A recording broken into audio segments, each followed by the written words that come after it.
Hello and welcome everybody to yet another day of the Central Plains Regional. We have a great game on tap here. The Minnesota State champions, the St. Michael Mikes, who fought their way past Minnesota, the other Minnesota team in this tournament, Eden Prairie, yesterday in a 7-5 win in the losers bracket. They will play an elimination game. Loser goes home here against the North Dakota State champion, Fargo Post 2. So we are ready to go here. If you notice a little something in your top right, we are also there's Midco Sports is also here to do a little bit of coverage for the game. So they might be in your frame slightly, but nothing too major. We just want to make sure we can get you that nice, clean home plate cam. So we are all good to go. We've got the lineups here for for St. Michael and Fargo. On the scoreboard, St. Michael is going to be the away team. Leading off for them is shortstop Ryan Luster, followed by playing in center instead of shortstop today. Matthew Mollick will be out there. We have injury updates on both Huber and Lakitz. Both of those ran into each other yesterday, had a ugly collision, left the game after that. So at the 3-hole, we have catcher Dylan Glass, followed by second baseman Evan Saunders, moving over from third. Center fielder Mason Varley. He's going to be playing center. He was playing the outfield somewhat this game or in this tournament so far. Then first baseman is going to be Grant Riedel. He is going to be at first because on the mound is Caleb Klinkhammer. So at the 6th hole is Grant Riedel, followed by right fielder Evan Dombeck. He filled in, did a good job out there, made a great defensive assist in relief of Lakitz out in the outfield. Then we have pitcher Caleb Klinkhammer at the 8th. And finally at the 3-hole, after filling in at second base yesterday, he'll be playing third, is going to be Joseph Rathman at the 9. Caleb Klinkhammer, the Sioux Falls Cougar to be, is going to be on the mound. The 6'6" righty going to be on the mound here in this elimination game for the Mikes. So to recap for St. Michael, their first 3, shortstop Ryan Luster, center fielder Matthew Mollick, and catcher Dylan Glass. The middle 3, second baseman Evan Saunders, center fielder Mason Varley, and first baseman Grant Riedel. And the bottom 3, right fielder Evan Dombeck, pitcher Caleb Klinkhammer, and third baseman Joseph Rathman, with Caleb Klinkhammer on the mound. Now for Fargo Post 2, they also need this game. Of course, either team will advance to the championship if they were to win this game, barring a big upset from Harrisburg later today. But for Fargo Post 2, leading off for them is catcher Sam Oshak. Then second baseman Landon Meyer will be at the 2. Shortstop Connor Helm will be third. Right fielder and all-state selection to high school right fielder Charlie Kalbrenner will be at the 4, cleaning up. Center fielder Jordan Leininger will be at the 5. Third baseman Jackson Beiswanger will be 6th. Center designated hitter Levi Sveet will be 7th. The first baseman Jonah DeYoung will be 8th. He's filling in at first now as Klinkhammer moves into right because Wyatt Kozadowski is on the mound. And Carson Sheik will be filling in at left. Wyatt Kozadowski, of course, the pitcher, the freshman, he's going to be pitching this game for Fargo Post 2. So to recap, the first 3 for Fargo Post 2, catcher Sam Oshak, second baseman Landon Meyer, and shortstop Connor Helm. The middle 3, right fielder Charlie Kalbrenner, center fielder Jordan Leininger, and third baseman Jackson Beiswinger. The bottom 3, designated hitter Levi Speed, first baseman Jonah DeYoung, and left fielder Carson Sheik, with Wyatt Kozadowski on the mound. So both of these teams come in with impressive records. The Mikes come in with a 26-6-1 record, and of course the state championship, and then Fargo Post 2. We're going to do the honor code here, and we will do a national anthem. Get ready to go here on this rainy Saturday morning. Finally here. So let's go ahead and do the code of conduct. I will keep the rules, keep faith with my teammates, keep my temper, keep myself fit, keep a stout heart in defeat, keep my pride under in victory, keep a sound soul, a clean mind, and a healthy body. Thank you and good luck. Thank you, Mr. Harris. And now, fans, we ask that you please rise as we honor our great country with the playing of the national anthem. Veterans in active duty military non-uniform may salute the flag. Ladies and gentlemen, our national anthem.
right, so we're ready to go.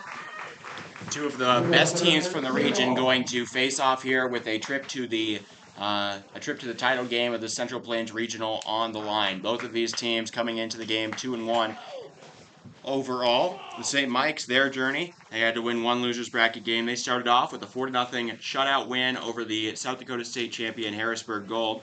They followed that up with a narrow 2-3 loss, thanks to a AJ Avasco homer from Carpetland, the Nebraska State champs, and they ended up losing that one 2-3. Then they beat Eden Prairie, their in-state opponent, yesterday. They were up 7-1 late in the game. Eden Prairie sparked a little bit of a comeback in the bottom of the 7th. They put up 4 runs, but were unable to come back. Final score was 7-5 in that one. For Fargo, they started out with a 6-2 win over Eden Prairie in the opening game. They jumped out to an early lead and then kind of rode that, added some insurance runs, and that was that. Then they got a narrow 2-1 win over the Post 22 Hard Hats, the host team from here in South Dakota, Rapid City. And so there we go. I don't know who's doing that. So we've got the Post 22 Hard Hats, and then after that they did have a tough loss last night, 7-1 to that Carpetland team, that Carpetland Nebraska team that beat both of these teams. That team will play against the Harrisburg Gold later today, with a guaranteed spot in the championship no matter what happening. So that is the trip for both of these teams if you compare them by the numbers. So by the numbers, this St. Michael Mike's team, about an average hitting team, 253 that puts them at 4 out of 8 the 4th out of 8 teams in this tournament, batting 253. They had they only had 7 walks. That put them 6th out of 6 teams that played 3 games. So they are pretty walk averse. A lot of strikeouts on this team, but they do have the second highest. They're tied for the second most runs in this tournament with 13 over their 3 games. Their ERA 2.10 puts them 3 out of 8 qualified teams that joined this tournament. They are tied for 5th out of 6 in most strikeouts, so they're not exactly, they're more of a contact team on the pitching end. Only 14 strikeouts across the 3 games, and then they had 2 errors, which puts them tied for second best. Now for Fargo, they have had their offense lately has been struggling mightily. They have just a 188 average as a team in this tournament. That puts them 7th out of 8 teams, and that includes 4 teams that have already been eliminated. Then their walks, though, has been making up for it. They have 7 more walks than the next best team in this tournament with 21 walks over their games. So despite not getting a lot of hitting, being second worst in hitting, they are by far and away the first team in terms of walks. So that has made up for it somewhat here in this tournament. They have 9 runs. That puts them 5th out of 6 qualified teams that played 3 games. The only team lower than them, the Harrisburg Gold, who have only put up a handful of runs in this game or in this tournament. They also, Fargo comes in with a 2.8 ERA. That'll make it, that'll put them 4th out of 6 in the ERA. And they are 5th out of 6 in errors, which if you were to look at the teams behind them in terms of total errors and ERA, the 4 teams that are lower than them all have been eliminated in this thing. And so you can look at that and say that they are on the verge of something. That'll be a leadoff single for Luster. He's headed over to second. Nope, that'll be a double. So start off with Ryan Luster with a double on the first pitch of the game for the St. Michael Mikes. That's a strong start. They cannot. They need to jump out the gate, do everything they can, every time they can here in this game, as the season is on the line, and every single one of these St. Michael Mikes a senior. So this is the end of every one of their high school careers if they are unable to make it up. They are playing for, a little bit more high school, one more day of summer, even though you might not see it here. There's fog in the Rapid City area. You can see that out in center field. It is supposed to be a little bit drizzly this morning, but no lightning, no delays should be happening there. This is an entirely turf field out at Fitzgerald Stadium here in Rapid City. So the only problem is the warning track could get a little bit, mucky, but that's the only part that isn't turf. That's like 3% of the field, and all in all, we could play through the rain as we did yesterday. Strike on the outside of the plate. That's the first strike thrown from the freshman, Wyatt Kozadowski, here for Fargo Post 2. They clearly have a lot of faith in him as they're putting him out here with the season on the line. This Fargo team pitching pretty well, but like I said, out of the 8 teams in this tournament, their ERA is 4th, and if you were to look at every team in the tournament, the top 4 teams in ERA are all surviving, the bottom 4 are all gone, and Fargo is the lowest of the surviving teams, which would, if you were to leave in the trend, then that would mean that they're the next one gone. And error-wise, they also are tied for, out of every team that has had at least 4 errors in this tournament, all of them are gone except for post 2. So it is, the trends would say Fargo playing like a team that could be eliminated here. So they've got to pick it up, change things around, at least on the pitching and defensive end. Sorry about any of the framing situation. We have to make way for the Mako camera. So it's a 2-1 count.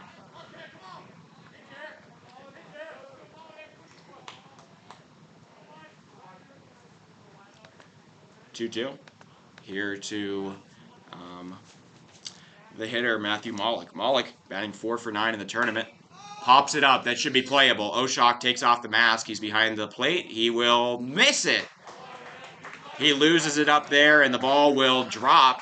So the out will not be recorded. Oshok definitely had a play there. It landed right at his feet, but couldn't quite put the glove in the right place to make the out. So a 2-2 count now. We've got this game today, and then, of course, Harrisburg, the South Dakota State champion, will play against the Carpetland Spartans from Lincoln, Nebraska later today, also for a shot at the championship. Carpetland heavily favored in that game, seeing as they're 3-0 and have beaten both of these teams in this game. That is off the back of the leg, so Malik will reach base. The first 2 men get aboard, and that'll officially go down as an error on the catcher, Oshok. That brings them up to 5 errors, putting them firmly. That actually puts them at the most errors in this tournament by any team. The way that works is if you drop a foul ball and the guy does get on base, that's an error. If they don't get on base, then it's harmless. So runners on the first 2 bases. Not exactly a looking kind of day here. There is a lot of wind. According to weather.com, Rapid City experiencing 20-mile-per-hour winds north-northwest, aka directly out to right field. So the wind pushing out to right. You can see the flags definitely moving out there in left center. That's going to be lined into left. That'll get down. Rolling towards the corner. It'll be handled. And coming in is the first run. Throwing to second. They might have a play there. They do tag him. So 1 out recorded. But the first run comes in for St. Michael on a single from Dylan Glass.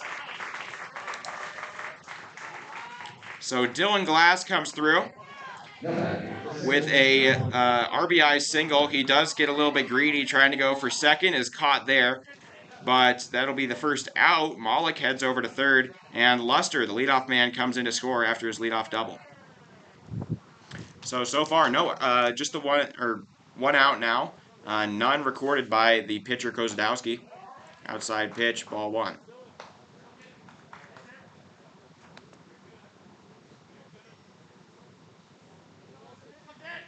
So it's a 1-0 count now.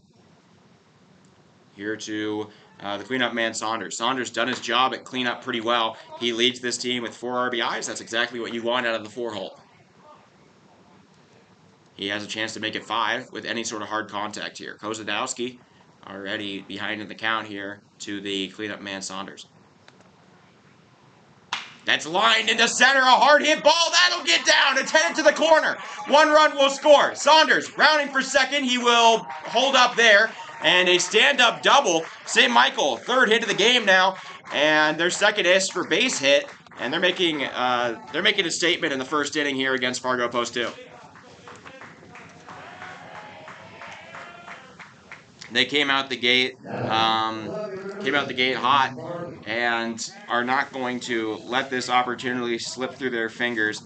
Matthew Malik comes in to score. It'll bring up Mason Varley. Varley batting 3 for 8 on the tournament, 375, and but he has not had a hit since that 3 for 3 game in the opener against I can't remember who against. They're going to throw to third. The runner will stay at second, and that'll be out number 1, or out number 2 in the inning. The shortstop home, making sure to keep the runner Saunders on second. He successfully does so, and the second out is recorded on a 6-3 putout. Bringing up Riedel. Riedel looking for his first hit of the tourney. He is 0 for 6 so far with 2 strikeouts, but he is playing first in place of Caleb Klinkhammer, who is going to be on the mound today. Check back at second. They got him! Kozadowski picks off Saunders at second. That's the 3rd pickoff of the tournament now for the pitchers for Fargo Post 2.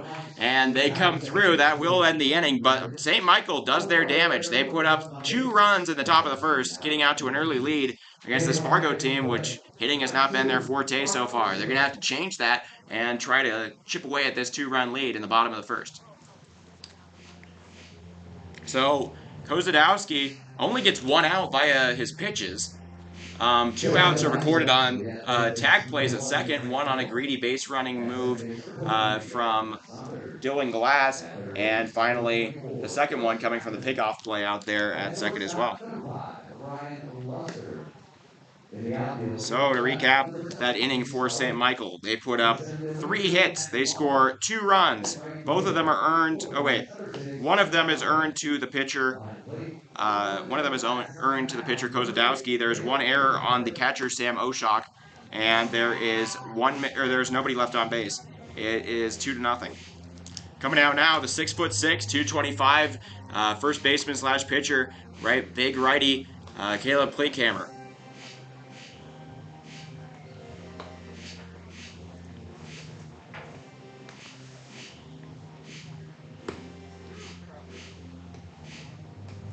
All right, so Fargo going to bring up Oshak to start this one out. This Fargo team, like we said, 4th out of the remaining teams, or 3rd out of the remaining teams in terms of batting average at a 188, but far and away the best team at drawing the walk. They have 7 more than the next closest team, and so that has been able to make up for their lack of hitting and come through with a lot of different things. You could tell as they went out to an early lead they got out to an early lead against the Hard Hats, putting up 9 base runners in the first 3 innings. So Klinkhammer, the first pitch to Oshak in the dirt, spikes one, so we go to a 1-0.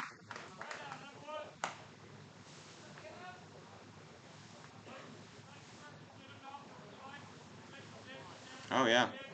Oh no, those are play sheets. Fouled off, 1-1. That's like what they used to know what a shift is, or the signs from people. All right, so 1-1 count now here to Oshak.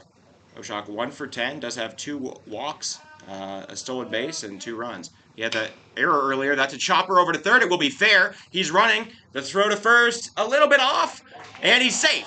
The first baseman had to stretch for it, and his cleats came off of the bag there.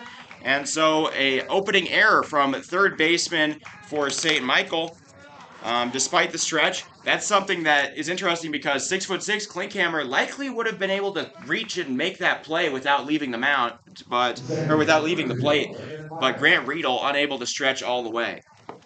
So the first man will get aboard on an error by replacement third baseman Joseph Rathman. We do have updates on those on the outfielders that ran into one another yesterday for St. Michael. And that's the reason that a lot of this St. Michael team is being switched around. Rathman was not in either of the first 2 games. He came in to play second to move Luster into center after Huber and Lakitz ran into one another out in right center yesterday. We have an update. Huber, the center fielder who took longer to get up, he seems to be all right. He is not playing today, but is available to do so if needed. And then Lakitz broke a bone. He has been put into a cast. We do not know which bone that is, or which region of the body, but he is going to be unavailable. He seems to be all right in terms of, a real physical condition, but he did seem to break a bone and is now unavailable for the rest of the tournament and foreseeable future. So 1-1 count now here to Landon Meyer. Meyer comes into the game 1 for 6. He leads this tournament with 5 walks. So he has been very good at that side of things. Or I think he's tied for the lead with Ridge Inhofer from the Post 22 Hard Hats, who put up 5 in his first 3 games as well. But Meyer may not beat you with the bat, but he'll beat you with his patience. He is down on the count right now to Klinkhammer. Klinkhammer committed to the University of Sioux Falls in Sioux Falls, South Dakota. He's going to be a Cougar. Hard hit ball foul, showing off the power from Meyer. Meyer made a couple of good plays out at second base yesterday on the defensive end, knocked down a good one, and kept the ball from going into right to make an extra out.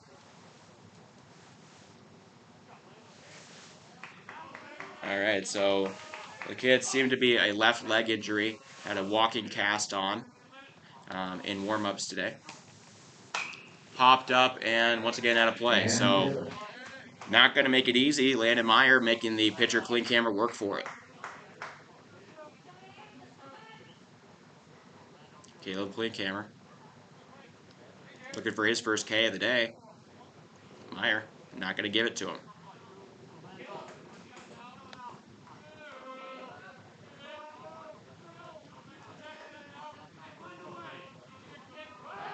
Taking off and foul ball.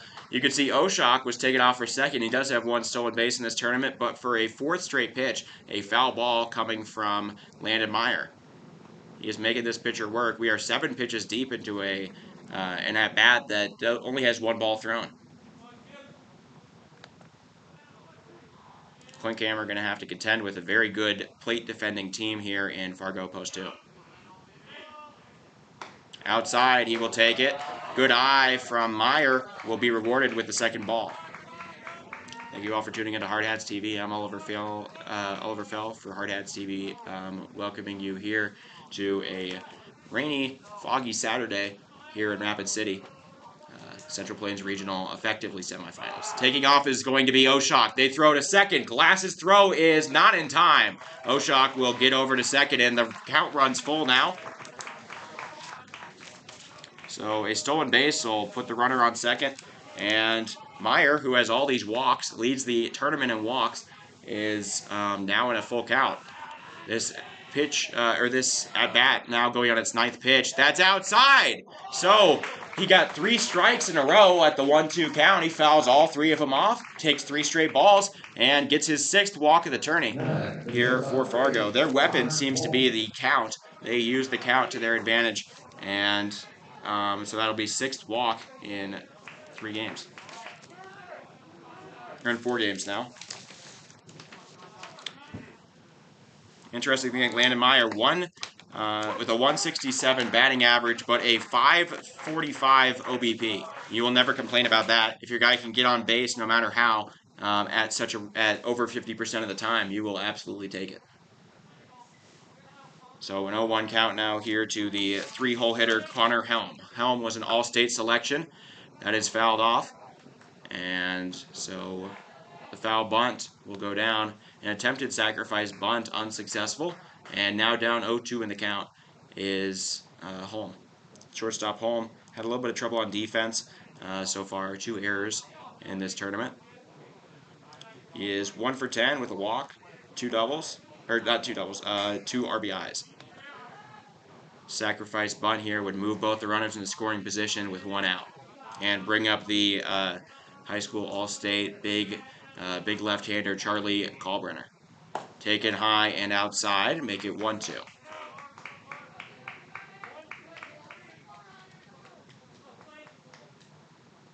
Klinkhammer trying to finish an at-bat here for the first time, get his first out of the game.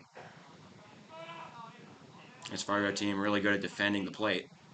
That is a little bit inside, and they hit him.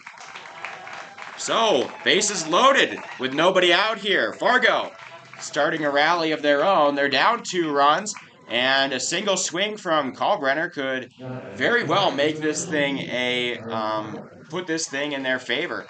As Charlie Kalbrenner, Big Chuck, had 5 home runs in the North Dakota State Tournament. He's an all-state selection playing right field today. Had a 7-inning complete game, 1-hit win against post 22 in this tournament already. He fouls one off. That is a hard hit ball, though. And we go to an 0-1. So bases loaded here. A big chance for Fargo. Like I said, they did have. They've only put up 9 runs in the tournament across their 3 games. And that was their problem against Carpetland yesterday. But if they can get on the board real quick, it could definitely help them. They got on the board in the first inning of both the post 22 Hard Hats game and the game against Eden Prairie. They won both of those games. So whenever they score in the first inning, they seem to win. Early leads are what helps them. Kalbrenner fouls off a pitch, and we go to a 1-2.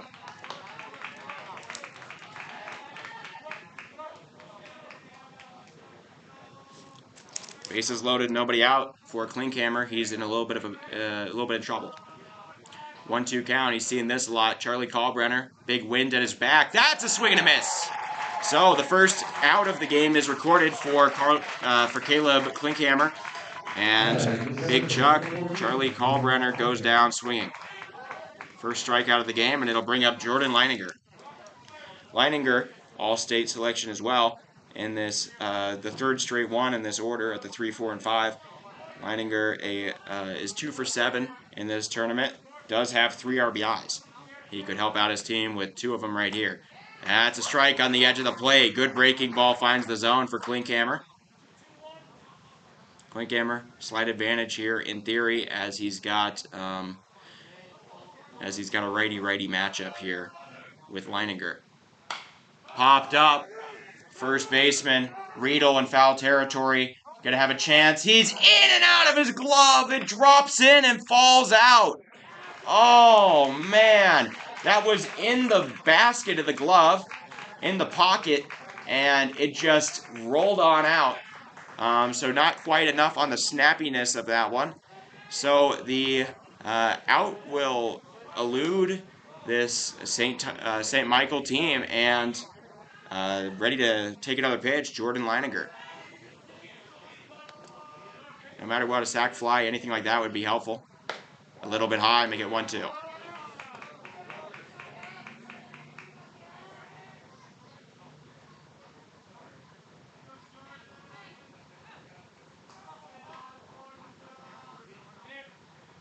That's hit into center. A liner will drop.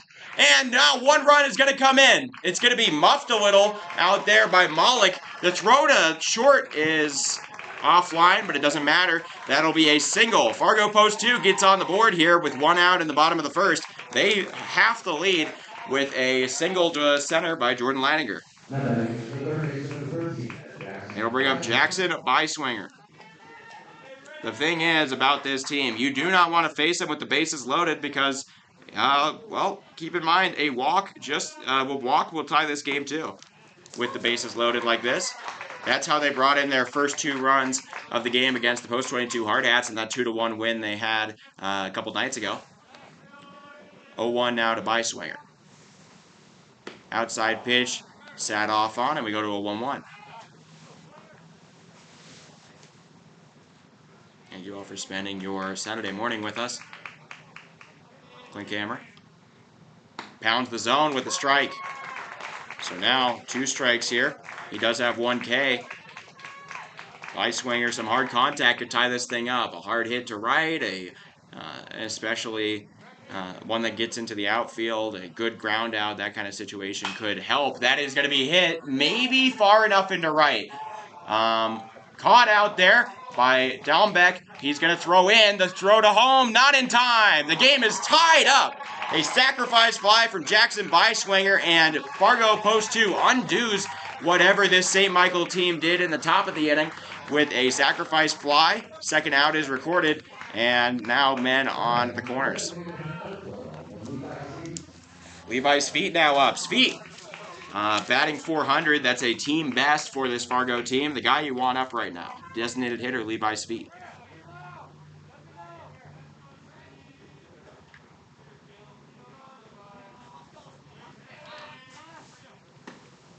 First pitch ball inside. So Meyer came in to score there. Connor Holmes still standing out there on third. Sveet had a pair of singles, both in pretty big situations for Fargo Post 2 in their game against Carpetland Spartans from Nebraska yesterday. Fouled off. Reminder, only one team gets to make it out of this Central Plains Regional and head off to Shelby. When they get there will be 8 teams who have played through 8 different regionals of 8 teams to get there. The Central Plains Regional produced plenty of national champions, most of them out of Minnesota. Should be noted, Fargo Post 2, the most recent to reach the championship game in 2019. They did it. That's high. The throw is from Glass, doesn't go to anybody.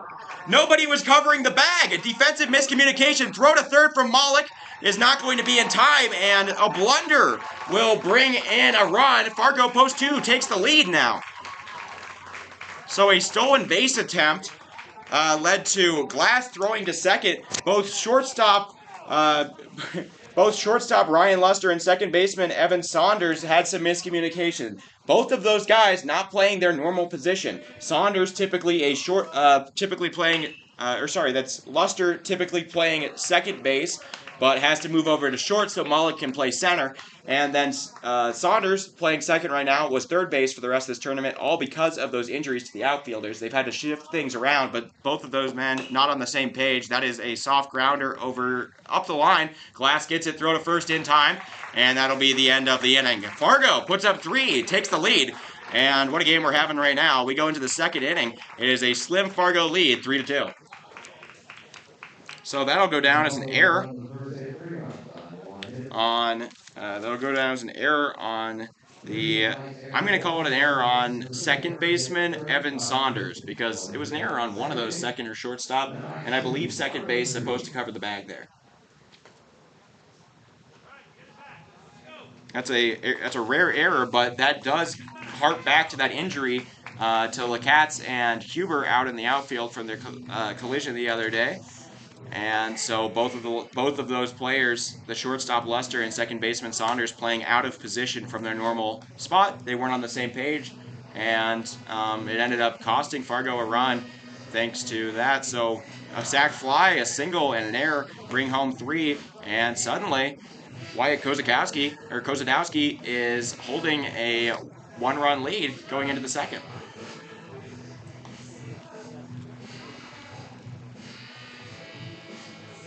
This has been a good game so far. Both of these teams putting up pretty high totals for themselves. Of course, this Fargo team only averaging 3 runs a game. St. Michael averaging a little bit more than that. They are averaging 4.3. But Fargo already hit their expectations. St. Michael not that far from it.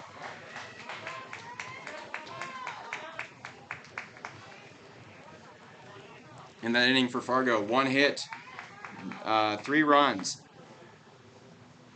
1 of them was earned. There were 2 errors, one on the third baseman Rathman and one on second baseman Evan Saunders, and there is 1 man left on base. Called strike, makes it 1-1.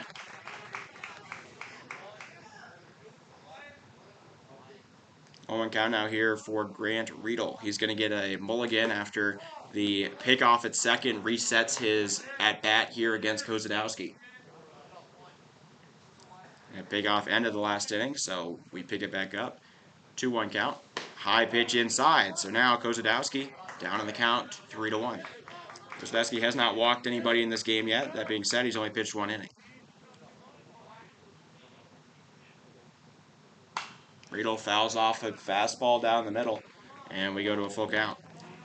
It's going to be quite a time after this, but later today at 3:30 we will have the game between the 3-0 winners bracket champion Carpetland Spartans. That is high, and so a full count walk issued to the leadoff man. Riedel does his job; he gets aboard, and it'll bring up Evan Dombeck.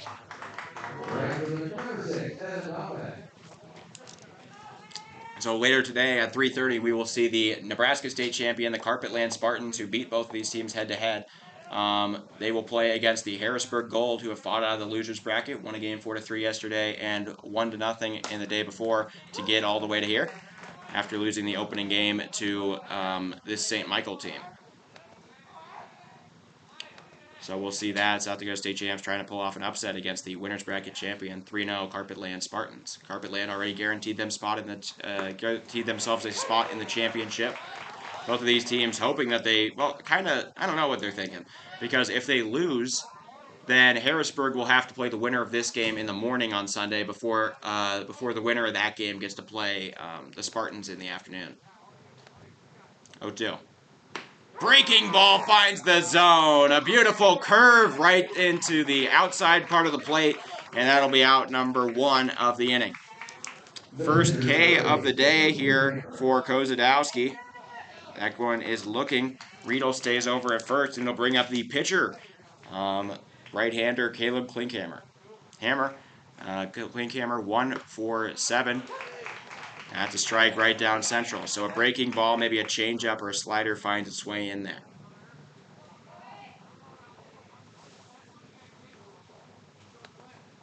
A 1 count. Both of these teams need the win. One of these state champions is going to be sent home at the end of this game.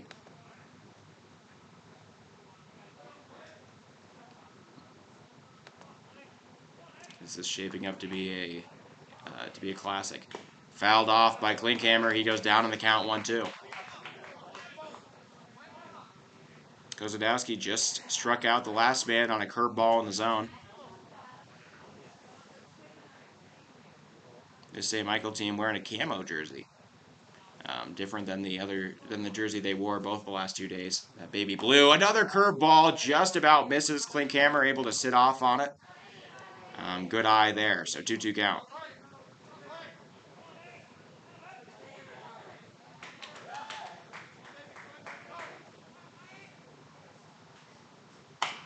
Klinkhammer swats that one foul. He will continue 2-2. Like I said, serious wind picking up. We are at about, I guess, about 23 miles per hour now, heading directly to right field. So pop-ups will get a lot harder. Things of that sort, anything the wind can affect. A little bit outside and low. So we go to a full count now to Klinkhammer. Klinkhammer gets to draw a walk in this tournament. He does have 3 strikeouts. He's looking for his first here. Be very helpful to the St. Michael cause as they now trail 1 run down. Klinkhammer, hard hit ball into right center. Going back is going to be Leininger, and he will make the out. That one pretty deep. I'd argue about 365 out into center field. And thanks to the large confines of this stadium here at Fitzgerald Stadium, Dave Blue Field, that is going to be caught harmlessly. Bringing up the 9-hole hitter, Joseph Rathman. Rathman, this is his third at-bat, or his third plate appearance of the tournament. He came in relief for the injured right fielder, Curtis Lakitz, last night. Rathman was 0 for 1. He did draw a walk and come around to score, though, in that game against Eden Prairie. Outside.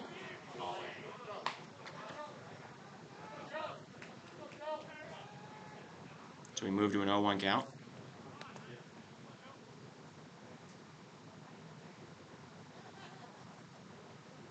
Swing and a miss, strike 1. Kozadowski, the freshman, able to stretch out the hitter Rathman for the first strike. 1-1 count. That's lined into the gap. So a single from the youngster Rathman, and now we've got runners on. Oh wait, I'm wrong. Sorry, I forgot. No youngsters on this team. All of them are seniors. Sorry, I was working off of build-wise.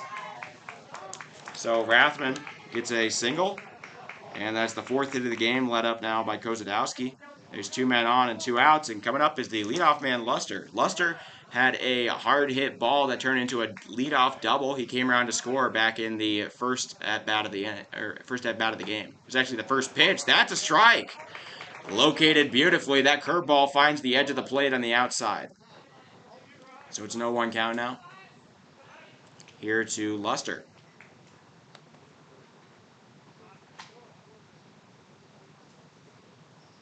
Kozadowski delivers. That's a soft one back to him. He will underhand throw, and that'll be the inning. So two runners get on. Nobody comes around, and Fargo able to maintain their lead 3-2 after the top of the second. They will try to extend it now in the bottom of the second off of the pitcher, Caleb Klinkhammer. They were able to muster 3 runs thanks to loading the bases with nobody on, or with nobody out, and getting a single, followed by a sac fly, followed by an error. They did get some help in that inning. 2 errors prolonged the inning a little bit longer, allowed 2 more runs to score. So to recap that inning for the Mikes, they put up 1 hit. They scored no runs. There are no earned runs, no errors on the on Fargo, and 2 men are left on. It remains 3-2. So coming out for a second inning is Klinkhammer.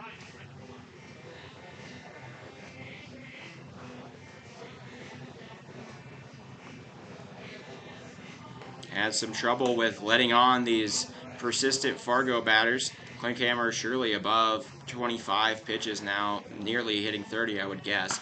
After a couple of 8-9 pitch at bats to start things out, ended up going into walks, and then he ended up having to pitch to 6 of the 9 batters here. He'll face the bottom of the Fargo lineup at 7, 8, and 9.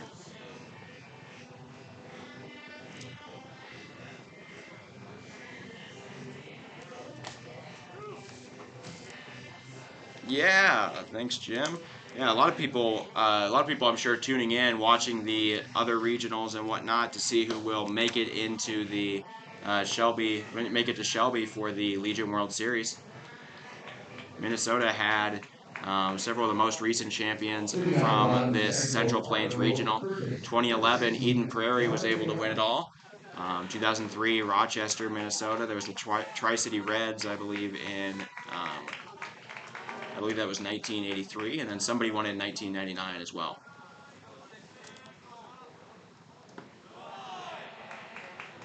So actually, this is going to be Jonah DeYoung, the 8-hole hitter.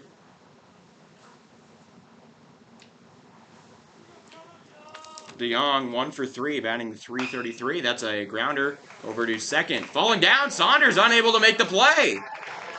Once again, Saunders playing out of position. Did he hurt himself a little? He's still on his knee. You all right? He had a slide. Maybe it was a little bit awkward. He's checking on his leg. Maybe a little bit of turf burn there. He seems to be all right. He will stay in the game, though. The leadoff man gets on what will be ruled an error. That is the 3rd error now for this St. Michael team that only had 2 in the entire tournament coming in. Klinkhammer throws a strike, a bunt shown and pulled away by the 9-hole hitter, Carson Sheik.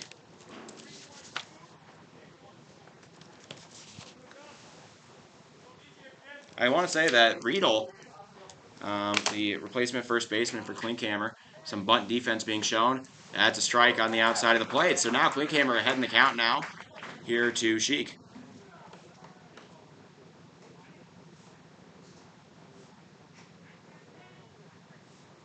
He's North Dakota Post 2 team, the last team to reach the championship of the Legion World Series out of this region. 2019, they got there, lost to an Idaho Falls team that nearly three-peated.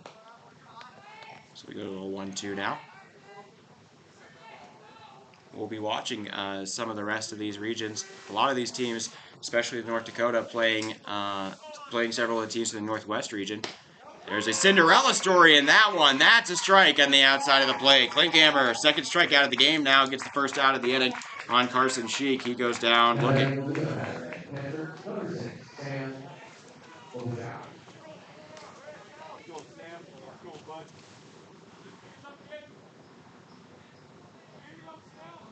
Bring up Sam Oshok. Oshok was able to reach first after a throw from the replacement third baseman Rathman drew first baseman Grant Riedel off of the bag, allowing him to reach safely. He came around to score in the the bottom of the first. Oshok 1 for 10, 2 walks, 2 runs, and 2 stolen bases now. 1 in this game.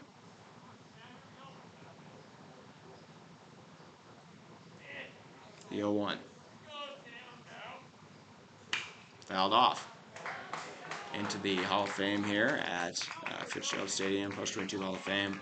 Post 22 won their Legion World Series back in 1993.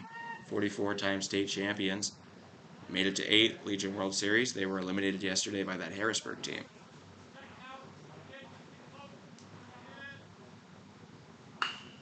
So Fargo now the team with the most state championships remaining in this thing. Lincoln East only won their first one, and the first they won their first Legion state title this year. St. Michael, their second in a row. That being said, they only have 2. Grounded, overdue short, handled cleanly by Luster. Over to second, throw from Saunders, got him. Riedel stretches out and keeps his foot on the bag, and they make a double play. So good defense there from St. Michael makes up for the error from Saunders earlier. And now going into the top of the third, we are still looking at a 3-2 game. Some way to go Mike's chance going on here in the front row.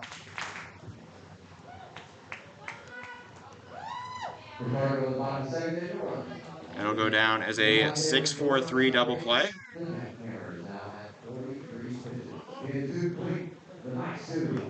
43 pitches now for the pitcher Klinkhammer. That's a lot more than you'd normally expect, but I think, if I'm not mistaken, that was like a 12-13 pitch inning, which is about the pace you want. He just had a really rough first one, as these Fargo players know how to protect the plate. So to recap that inning for Fargo for you, no hits, no runs, no earned runs, no errors, nobody left on, or one error on Evan Saunders, and nobody left on base. It is remaining 3-2. That opening first inning, a taste of things to come, as you would expect. But the 2, 3, and 4 now up here for the Mikes, the strong part of the lineup. Matthew Malik, the Minnesota State Tournament MVP, going to lead things off here in the top of the third for this St. Michael team.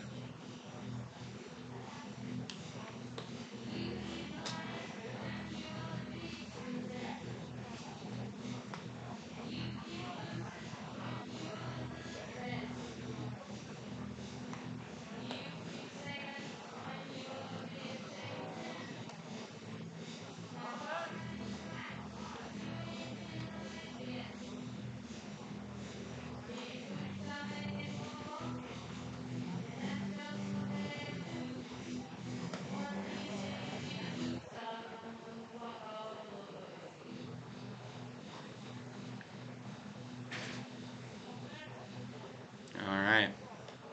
Kozadowski coming in for his third inning. Had a somewhat shaky start out here. But Fargo's defense looking much improved from the first 2 games, where they had 4 errors over the first 3. And now they've had none in this game. Or they've only had the 1 on Sam Oshok to start things out. That ended up costing them, though.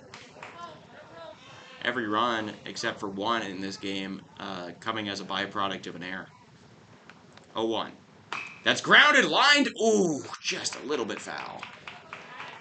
That was a sharp one, put about 4 feet foul up the first base line. They are guarding that line pretty heavily, trying to take away the pull from Matthew Malik. Outside. The shift definitely in effect. I believe that shift rules require you to stay on the infield, in quotations, dirt here at Fitzgerald Stadium, but you have to have 2 on each side. That is lined and into center. He splits the uprights down the middle and gets the leadoff single here for St. Michael. So the tying run comes aboard, and it'll bring up the catcher, Dylan Glass. Glass had a single earlier in this game. He got greedy, went for second, and was tagged out by Fargo post 2 second baseman Landon Meyer. But overall had a good thing. Malik now batting .500 in the tournament. Glass batting 3 for 10, batting a clean .300. Outside, no! Called strike on the edge of the plate. Well located by Kozadowski. The youngster freshman Kozadowski facing an all-senior squad here, the St. Michael Mikes. Curveball reached on and fouled off. And now up in the count, Kozadowski leads 0-2. Glass, not many Ks to speak of. Been a pretty disciplined batter. Kozadowski only has the 1 in this game. Reached on, knocked over to second. Hurdling is the runner Malik. He was making sure he didn't get hit by that one and get called out. And that'll be the first out of the inning. Malik does advance on the ground out. And it'll bring up Evan Saunders. So Saunders had that double that brought in a pair of runs in the first inning for the Mikes. Actually, only brought in 1 run, my bad. He had that double. He is now 4 for 11. Batting over 300 at the moment with 4 RBIs. He's been an ideal cleanup man here for the Mikes. 1-0.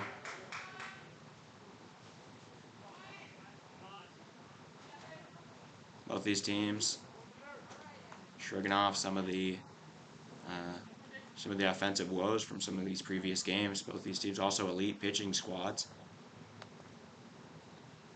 That's hit high into left center.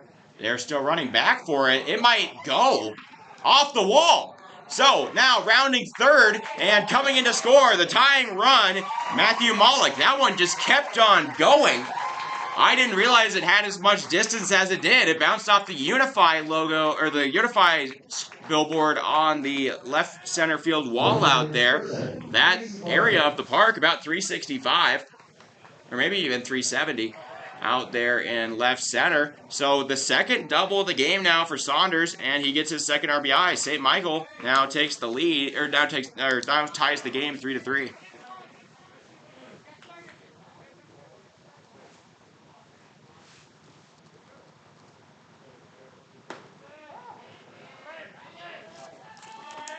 Mason Varley now up. He was the second out of the inning last time. Was grounded out at 6-3. He went 3 for 3 in the opening game for St. Michael against Harrisburg and has yet to get a hit since. Seems overdue, perhaps. On 1 count, that wind still carrying very hard into right. Oshok throws back. Good block from Meyer. Will keep the ball from getting into center. Meyer uses his body, saves a base for Fargo.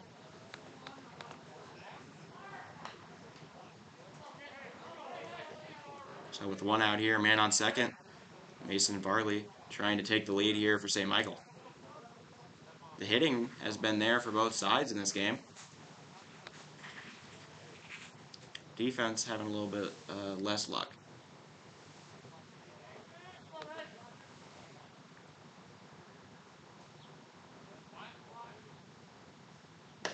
Bad strike 2. A curveball finds the top of the zone. Kozadowski locates that one perfectly. So we go to a 2-2 count now for Mason Varley. Varley has 2 strikeouts and a walk in this tournament. Fouled off. Ooh, gosh, nearly hit somebody. Luckily bounced off of a support beam we've got for the canopy here at Fitzgerald Stadium. So we remain 2-2.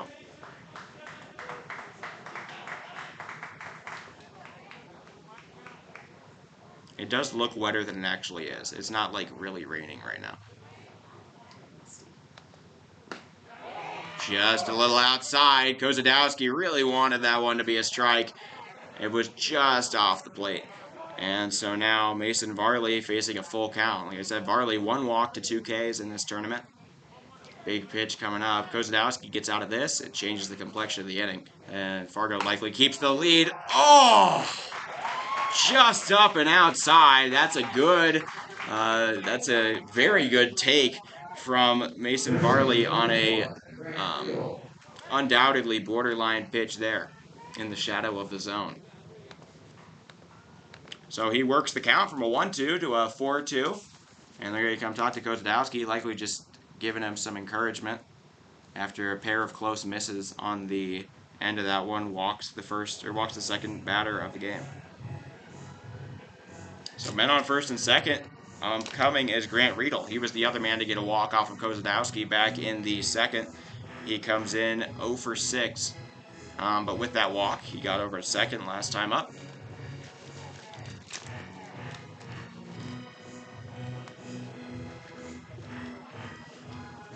As always, thank you all for joining us here on Hardheads TV, spending your Saturday evening with us. I'm assuming most of you either in Central or something more ahead of time here than Mountain. Actually, 0 teams in this tournament remaining are from the Mountain time zone. All of them are Central. Strike delivered on the edge of the plate. So Kozadowski gets his mojo back, throws a strike on the outside. 0-1 count now.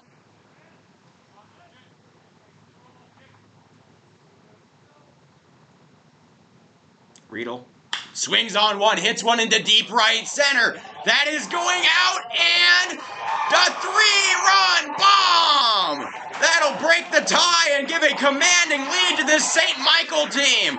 A no-doubter from Grant Riedel to left center. That one went at least 390 and got out of the park. So a commanding lead now taken by St. Michael, who was just trying to break the tie. Riedel, well, 0 for 6 coming into the at-bat. That's one heck of a hit to break it with. Wow, so that changes the complexion of this game entirely. It was a 3-run homer that gave St. Michael's their only loss of the game, or only loss of the tournament in a game against Carpetland earlier this week. And they come back with a 3-run homer of their own. That's the first homer for any Mike's player. And how big does that Varley walk look now? That full count walk earns an entire extra run for this Mike's team. And they're up to 4 in the inning with only 1 out. Evan Dombeck gets a strike on the outside. So it's a 1-1 count. Dombeck did strike out looking. He represents the only K of the game for the freshman Wyatt Kozadowski. A little bit high, make it 2-1.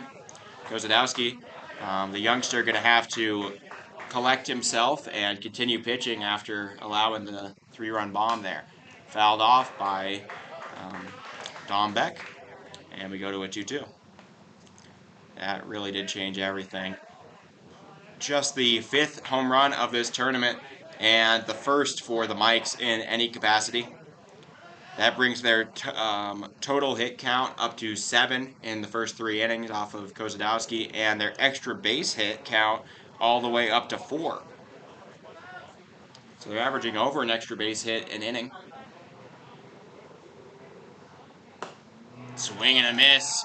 That'll be a K. So back-to-back times, Dombeck goes down on strikes, and it'll be K number 2. Kozadowski able to collect himself and record the second out of the inning. It'll bring up Caleb Klinkhammer. Klinkhammer undoubtedly, I would assume, has a very strong bat with his build and frame. 6'6", 225 pounds.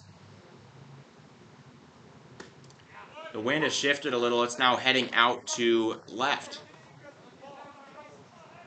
And by that I mean out of the park to left. Into the back and left. 0-1 count. That's a curveball on the inside. Make it 0-2. Just catches the zone. Kozadowski doing a great job of landing that mid-60s curveball in the zone, but when it gets hit, it gets hit. Strike 3, right down the middle. Kozadowski, the youngster, recollects himself, records the final 2 outs on Ks, but St. Michael scores 4 in the top of the 3rd, and now leads this game 6-3 for the second time this game. Multiple run lead for them. Last time Fargo was able to come back. We'll see if they can do it here in the bottom of the 3rd. Recap that inning for St. Michael. They put up 3 hits, 3 runs. There were all 4 of those runs earned or 4 runs, 3 hits, 4 runs, all 4 earned to the pitcher Kozadowski. There were no errors, and nobody is left on base. So that really flipped the top of the third, flipping the game on its head from a narrow Fargo lead into a commanding 3-run lead for the Mikes. Fargo was able to collect themselves and come back with 3 of their own in the bottom of the first last time. We'll see if they can do the same here. Scoring has not been their forte, but today, maybe. They've been a far better first half of the game team than they have been the back half of the game team. In that game against Eden Prairie, they put up their first 3 runs all in the first. And then against the Hard Hats, they put up both of their 2 in that 2-1 win in the first 2 innings as well.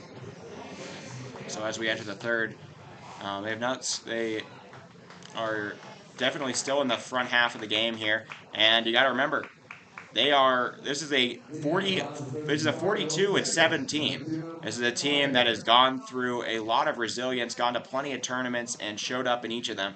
This Mike's team, not something they haven't faced this year. And with a record like that, they have to be exceptional. That's a strike right down the middle. Something else to note, Fargo, undefeated in the North Dakota State Tournament. They won all their winter bracket games against the best teams in the state, and then won the championship game as well. So it's a 1-1 now. Through and through, the best team in North Dakota this season. 1-1. That's a strike. The clean camera locates on the upper left corner from his perspective, and it's a 1-2 count.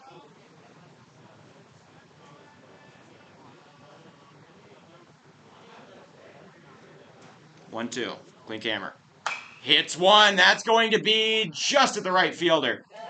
So a very hard hit ball finds the wrong place, and that'll be out number 1. The XBA on that one, expected batting average probably around 700. That's the kind of ball that gets in the gap and produces extra bases most situations, but found its way directly to Evan Dahlbeck out and right. Bring up Connor Holm. Holm hits one over the shortstop's head into left center. It will be handled and slipped on the turf out there from Malik, but a single. So the second hard hit ball off of Klinkhammer. Klinkhammer allowing some serious contact. Connor Holm gets his first hit of the game, and it'll bring up Charlie Kalbrenner. Kalbrenner, unstoppable in the North Dakota tournament, already pitched a complete game victory, 1-run game against against Post 22 on Thursday night. That's a strike right down the middle from Klinkhammer. 2 for 7 in the tournament with a pair of extra base hits. Yet to get a home run, but he is definitely due. And with a 20-mile-per-hour wind at his back, this lefty very well could take it out of right. Klinkhammer takes a little step off the mound. Reminds Holm not to run on him.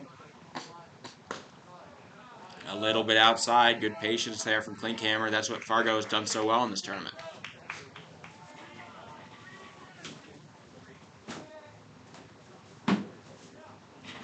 So the 1-1 now to Kalbrenner. Boomstick Charlie. Takes the ball on the outside, taking off, and successfully stealing will be Connor Holm.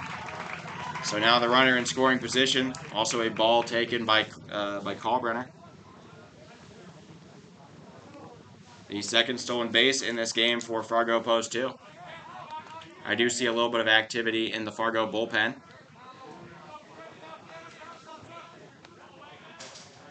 Klinkhammer gives him one. A big swing comes up empty. Kalbrenner was swinging for the fences on that one, but he comes up empty. 2-2 count now. Kalbrenner struck out his last time up swinging. One of just 2 strikeouts in this game for Klinkhammer. Klinkhammer picks his grip. Delivers a little bit outside.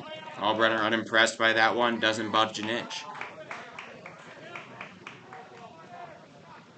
Full count now. Here to Charlie Kalbrenner. The catcher sets up on the left side of the plate. Inside, and that'll be a walk. Kalbrenner does what this Fargo team does so well. Gets on base by a walk. Still 1 out in this inning. And trailing by 3, the tying run comes to the plate in the form of Jordan Leininger. Leininger all-state selection at, I believe it was Shanley High School in Fargo. He hits one high into deep center and caught by Malik. Taking off for third is home. He will be safe. And so a fly out will advance a runner. Kalbrenner stays at first. And the second out is recorded. Third baseman, number 13, Jackson Beiswinger. Jackson Beiswinger now the man to being asked to deliver at least 1 run here in the bottom of the third would be big for Fargo. It would prove that they can keep on producing throughout the rest of this game, and it would chip into that lead. Got a man on third. A single would do the trick. Jackson Beiswinger comes into the game 2 for 8. Outside, he's batting .250 with a triple in the first game, 2 walks, an RBI, and 4 strikeouts. All in all, a pretty good batter. Called strike on the very edge of the plate there. So Klinkhammer paints the corner, and we go to a 1-1 count.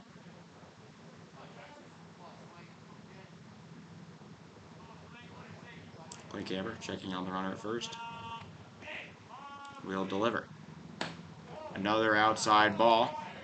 Make it 2-1. Klinkhammer just trying to abuse the outside of the plate right now. He's gone. He's 1 for 3 in this at bat, hitting that outside corner. 2-1 to Leininger. That's hit high into right. Right fielder Dombeck coming in on it. He makes a grab. So nearly loses it. He does lose his hat. Dombeck able to reach out with that left hand of his and pull it down. So nobody scores in the bottom of the third for Fargo, despite 2 getting aboard. And now it is still a 6-3 lead. And going into the 4th inning, Kozadowski going to try to continue pitching here for Fargo and maintain this 3-run lead.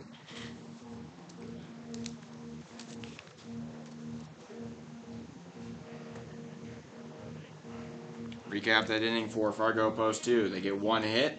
They score no runs. There were no earned runs, no errors for the first time in this game on the mics. Probably the key to success in that inning in all likelihood, as the errors have been responsible for 2 out of 3 runs coming across for Fargo today. And 2 left on base. So it is still 6-3 in this good game here. Both of these teams extremely talented, with their records showing that. St. Michael Mike's 26-6-1, back-to-back Minnesota state champions. They made their first ever regional last year, and when they did so, they went 2-2. They got to this exact point and lost on Saturday. They didn't make it to the final day. They're trying to change the narrative here, get themselves into the championship game tomorrow. It is a little bit chilly out here. Mid to high 60s, the forecast for the day, with, of course, that 20-mile-per-hour wind. So a little bit brisk. You see some players wearing long sleeves. Take an eye, or an undershirt with sleeves. Thank you all for tuning in here, wherever you're from. Fouled. Nope. Put up the line. It will go foul. So a heads-up play from Fargo third baseman Jackson Beiswinger, able to save a hit, as that one did look like it was going to go foul. It hit the front, went in enough, and Beiswinger realized that thing's got enough spin on it that it's going to go foul anyways. He lets it be, And so a heads-up play will continue the at-bat. 1-1 count.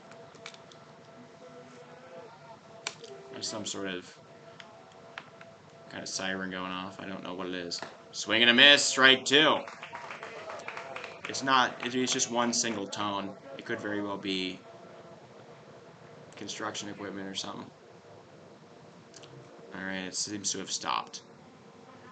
1-2. Joe Rathman up to bat. He got a single his last time up. He's 1 for 2 in the tournament, batting .500. He also has a walk, so don't want to test him with the count. It's now running to 2-2. Rathman filling in for the injured Lakitz, who provided the RBI single that gave the St. Michael Mikes the lead in the state championship game against Eden Prairie. Tom Beck made a great play in right field yesterday. In relief, that is going to be popped up into shallow right. Kalbrenner coming in on it, calling for it, and nope, center fielder wants it. Good communication will lead to the out. No collision this time.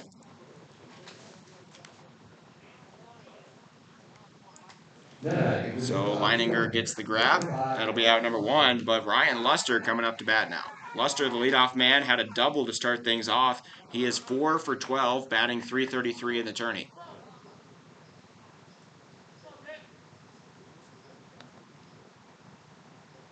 Kozadowski pitching a lot better since that home run. 3 consecutive outs, 2 of them by a K. So an 0-1 count now. Grounded and handled cleanly by Beiswinger. Throw to first, offline! And they'll try to go get it in foul territory. Beiswinger throws that one a little bit wide to first base, and the runner will reach base. So now, that's the third error in the game or the second error in the game for Fargo Post 2, and will let an out slip through their fingers.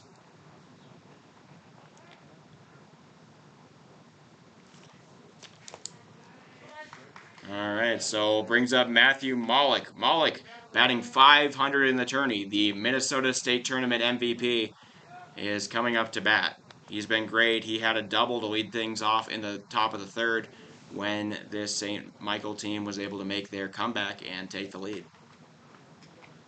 They're going to come talk to Kozadowski. I'm not seeing anybody starting to signal the bullpen, though. It seems like they're going to keep Kozadowski in, at least for the moment. Nope, they're pulling him out. Am I seeing any sign from the bullpen right now? Yep, he is. So, a new reliever coming in. Kozadowski, his day is over. Not going to take their chances against Mollick here. Wyatt Kozadowski, the freshman for Fargo Post 2, goes 3.1 innings pitched with 4 earned runs, I believe. Let me double check on that. 5 earned runs and 2 strikeouts. Oh, 3 strikeouts. He is going to be on the hook for the loss if Fargo is unable to make the comeback, but I don't think anybody really cares.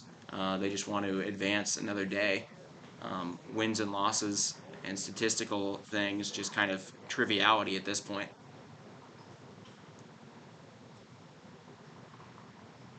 So we have a lefty warming up. I'm seeing number 11. That is Brady Manley, formerly of the outfield. Manley going to take the mound here for Fargo and grab the baton here in the top of the 4th.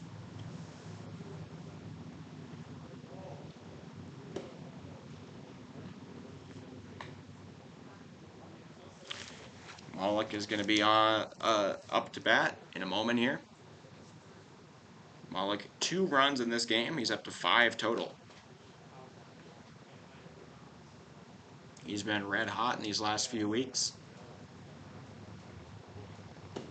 Also, if I'm not mistaken, pitched a little bit of the game yesterday for St. Michael against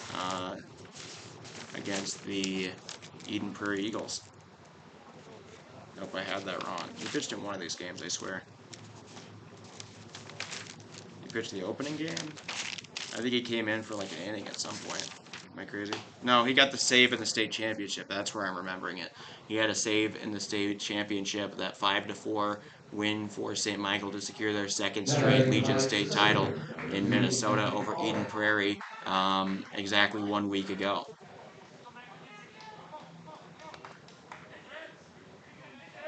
All right, up comes the batter, Malik.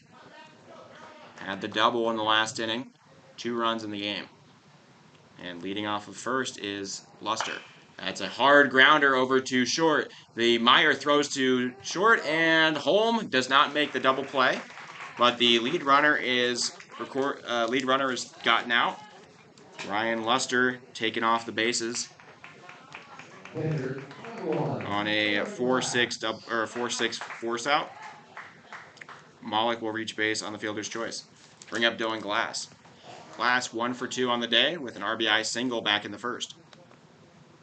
Glass also played an incredible behind-the-plate performance as a catcher for the St. Michael team in the tournament. First pitch fouled off by Glass. Manley trying to get out the inning for Fargo. Prevent any further damage. 3 runs is already enough to come back from. Can't allow much more, especially given the total runs put out by this Fargo team in the tourney. Fouled off. And so now down to the count 0-2. Manley ahead against the catcher Dylan Glass. Both of these teams filled with all-star caliber in each of their states. Both very great teams. St. Michael effectively, the Mikes effectively a split squad senior varsity team as an extension of the St. Michael Albertville High School in St. Michael, Minnesota, which is a little bit outside of the Twin Cities, considered part of the metro area, but not within any city limits for Minneapolis or St. Paul.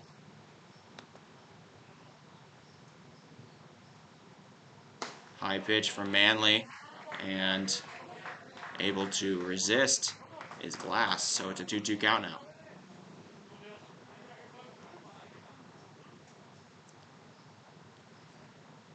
Glass trying to come through for his team in this elimination game. Outside, full count. Yeah, 1 team undefeated left. That is going to be Carpetland Spartans. They beat both of these teams in the tournament. They're the only loss for both of these teams. They narrowly beat St. Michael 3-2, and then they won 7-1 yesterday over Fargo Post 2. They will play Harrisburg later today at 3:30. Called high, so both of the 2 men on. Manley walks his first batter, and it'll bring up Evan Saunders. This is a rough one if you're a Fargo fan, because if there wasn't an error on Beiswinger on his throw to first, this inning would be over right now for Fargo. Now the cleanup man Saunders, who's come through twice today with extra base hits, up to bat. He's red hot with 3 RBIs and 2 extra base hits, both doubles. A big swing and a miss there. Saunders, the quintessential cleanup man, he has 7 RBIs in this tournament. He's being asked to put on 2 more.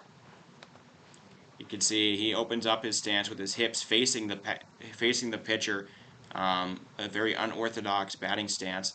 It works just fine for him, produces a ton of power. I don't know how it does with keeping the eyes level, but it's an interesting stance. Usually you see closed hips that turn into open. He starts with open hips and moves into a more open/closed one with a big first step. So as the pitcher does the warm-up, you'll see him step to the back of the batter's box with both of his feet back and then lean in. Or not in this situation. All right, appears to be wrong. That's hit hard into right, up the line. It will be fair. That's another extra base hit for Saunders. 1 more will come in. Rounding third is going to be Glass. He is coming to the plate. The throw not in time. Evan Saunders, his third double of the game. He's 3 for 3 with 5 RBIs. He's coming through in this crucial moment, and St. Michael hops out to a 8-3 lead now in the top of the fourth. Saunders having an incredible day for the Mikes, coming through in the big moment.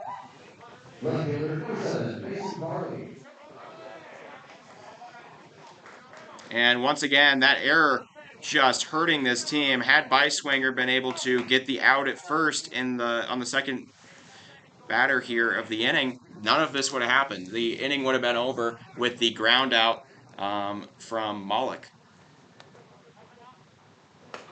High pitch, make it 1-0. The winner of this game will play tomorrow in the, well, they'll play twice, probably. Well, they'll play twice no matter what. If Harrisburg wins, they'll play Harrisburg in the morning. If Lincoln, or wait, taking off for his third is Saunders on a wild pitch from Manly. So if Harrisburg wins, then Harrisburg will play whoever wins this game, and then there will be a winner-take-all the marbles game in the afternoon between Lincoln East and whoever wins this team, or win this game. And if Harrisburg does lose, then it'll be a game here. The winner of this game will play against Carpetland. If they're able to beat them once, they'll have to beat them a second time later in the day to punch their ticket to Shelby. So it's a 3-0 now. So not guaranteed 2 games, but if they plan on, making it out, they've got to play 2, no matter what. Technically, if either of these teams, the team that moves on here loses to Carpetland in the morning, there could just be 1 game. 3-0. That's high. It gets away, but Saunders stays put. Wonder why. That one definitely wild enough to bring in a run. Oh, no, that was ball 4. Still could have came in, but Saunders just held up by his third base coach. They're not in any rush. Varley takes the walk. Manly only gotten 1 out now on 4 batters. It'll bring up Grant Riedel. This game's starting to get out of control here for Fargo Post 2. After a great comeback in the first inning and some promise, they are now down 5 runs to a very strong St. Michael team, state champion of Minnesota.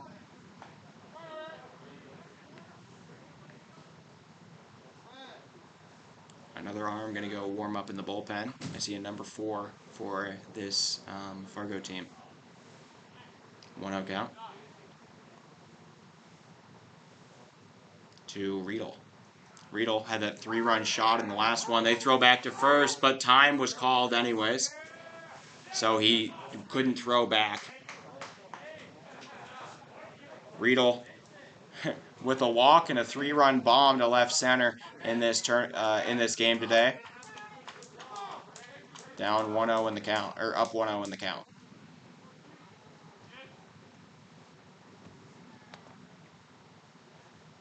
Manly gives him one right down central, and now we go to 1-1. Riedel holds off. Gotta watch out. Grant Riedel has the boomstick in his right hand.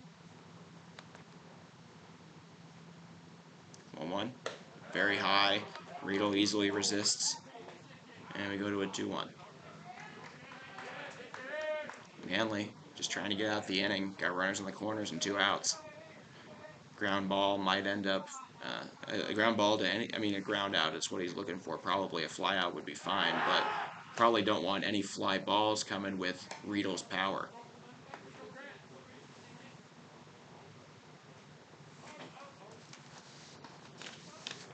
Warming up in the bullpen is Landon Hale for this Fargo team. Foul tip, strike 2.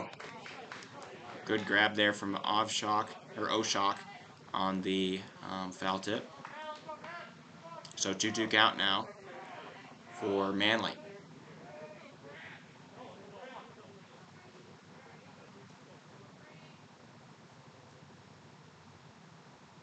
Swing and a miss, strike 3. Manly gets the K and gets out of trouble for Fargo. They do allow 2 runs to score on an Evan Saunders double, but that will be it for the fourth. It is a 5-run lead now here for St. Michael in this crucial elimination game. So to recap for St. Mike's in that inning, or St. Michael Mike's in that inning, The Mike's 8. 1 hit, 3. 2 runs. Neither of them are earned, thanks to the error from Jackson Beiswinger. That is the one error in the inning. And there were 2 men left on. It is 8-3. So Fargo has only averaged 3 runs in the game in this tourney. They already have 3, and they're going to have to put up quite a few more if they plan on winning this one. Fargo definitely one of the more fearsome teams in the tourney. I would have picked them as I think I would have called them an early favorite. I clearly didn't understand everything though. Fargo definitely a great team though. 42. You don't get to 44-7 or 42-7 without having a great team. Nobody in South Dakota was able to put up a record that high in terms of wins and losses, win percentage in this year.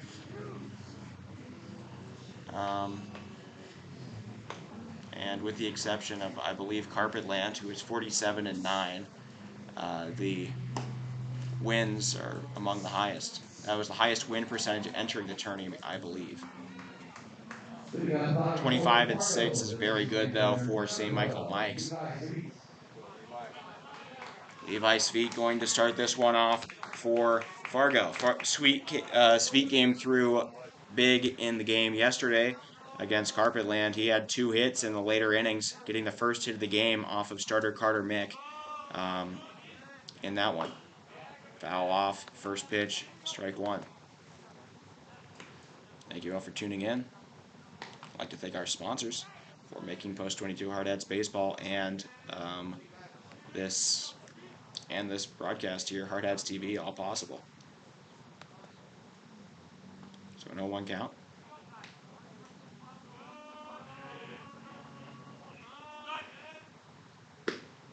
Slightly low, Sveet holds off, and we go to a 1-1. Klinkhammer really recovered from that first inning, has not allowed any since the bottom of the first. Ball catches the outside corner, and we go to a 1-2. Klinkhammer, a real fan of pitching outside the guys, not a big inside pitcher. He does have a couple of Ks via that. That is a soft grounder over to first, handled cleanly by Riedel, and he'll step on the plate. That'll be that. I'm not feeling too good about Harrisburg either, but it is the postseason. You never know. Harrisburg did win South Dakota, but given that they lost to St. Michael 4-0, and St. Michael lost to Carpetland transitively, it should be you should call Carpetland the favorites in that one. Well, added to their winners bracket status. Outside, so 2-0. This Fargo team making Klinkhammer work for it like he has all night. Or all afternoon, I guess. 2-0. Strike delivered on the outside of the plate, so we go to a 2-1 now. Jonah DeYoung up to bat. He is 1 for 3. That's a strike. He's one of the few Fargo players in this tournament not to have a walk. Fargo leads every team in walks by 7 walks more than anybody else in the tourney. Second most is Eden Prairie, who has been eliminated. Out of the teams remaining, they have... Wow. Out of the teams remaining, Carpetland has 8. That's the next highest. A walk there on the full count. And so DeYoung reaches base. So out of the teams remaining, due to the 4 walks today so far for Fargo, this Fargo team has 15 more walks than anybody else remaining in this tournament. That is made up for some hitting woes and has kept their offense moving. Foul ball. Oof. Catcher Oshak moves out the way as that one's fouled off. Carson Sheik up to bat. He struck out looking. He's 0 for 2 in this tourney. Only a very small sample size, though. He moved into the outfield he slotted in as the normal outfielder. Kozadowski moved to the mound today. So 0-2 count. Lincoln East defense also starting to settle, Lincoln East, St. Michael defense starting to settle itself in. Here, after 3 errors in the first 2 innings, they have not committed any in the ball since. Clinkhammer, the future Sioux Falls Cougar, up on the mound. Sioux Falls D2 school. That is going to be lined up the left field line, and so they will keep DeYoung on second, but a single gets through, and Fargo's starting to spark a little something. Coming up is the leadoff man, Oshak. So 2 men get aboard in consecutive order. There is a double play ball in effect now. Force out at first, second, and third base. Oshak, 1 for 11 in the tourney. He did a ground out into a double play his last time up to end the second inning.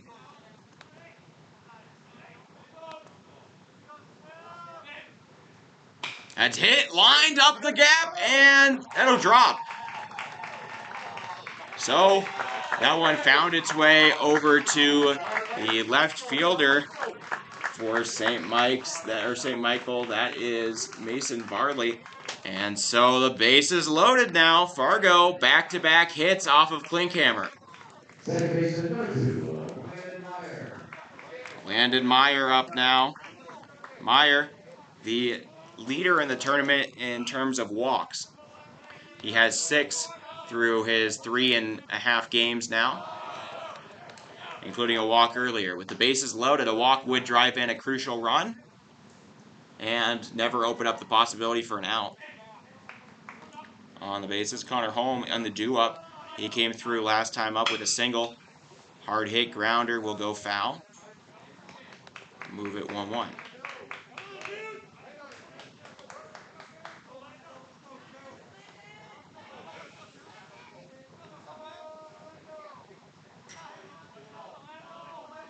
Calling Landon Meyer Lando.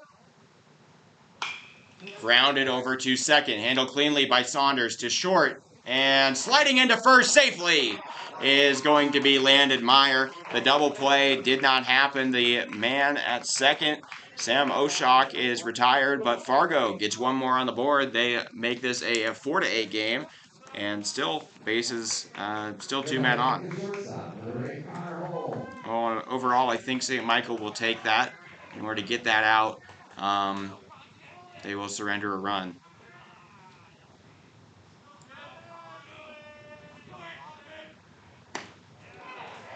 Holm reaches on the fielder's, Meyer reaches on the fielder's choice.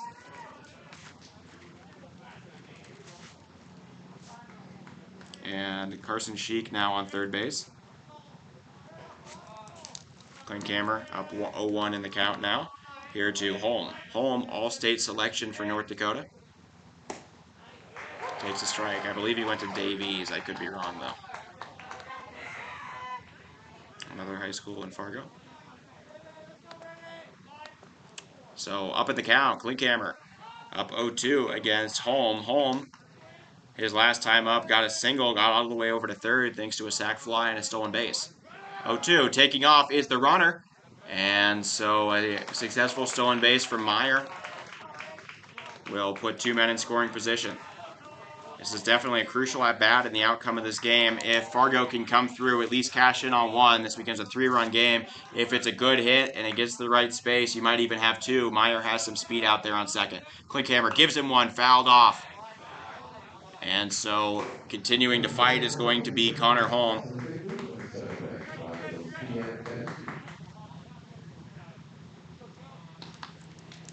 Sheik and Meyer standing on the base paths. And the 3-hole hitter, all-state shortstop, Connor Holm, up to bat. He came through with a single his last time up. A single might even score 2 right now. Hits that one softly up into the air in left field and caught. Klinkhammer comes through and retires the batter to end the inning. Nobody, or 1 run scores in the bottom of the 4th. We go into the top of the 5th. Fargo shaves the lead a little bit down, but still 4-run lead here for St. Michael. They're going to try to add to it even further.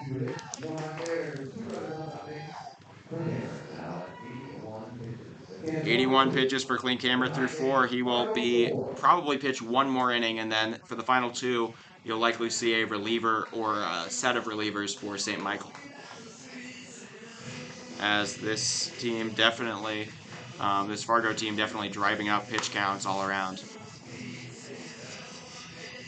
So to recap for Fargo post 2 in that inning, they put up 2 hits. They score 1 run. That run is earned to the pitcher, Klinkhammer. There are no errors from St. Michael. They haven't committed an error since back at the 2nd. And the errors predicated or started out the first 3 runs. 2 of them came in on errors or were responsible from errors. And so then 2 men left on. It is 8-4. St. Michael Mikes put up 4 in the 3rd.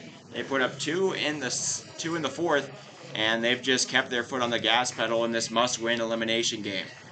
You lose, your season's over. You head back home. You win, you advance to the championship with a shot at Carpet Land, probably. If Harrisburg can pull off an upset today, you'll play Harrisburg, and then you'll play Carpet Land if you win that. So Evan Dombeck leads off the inning. That's a strike. Manley delivers.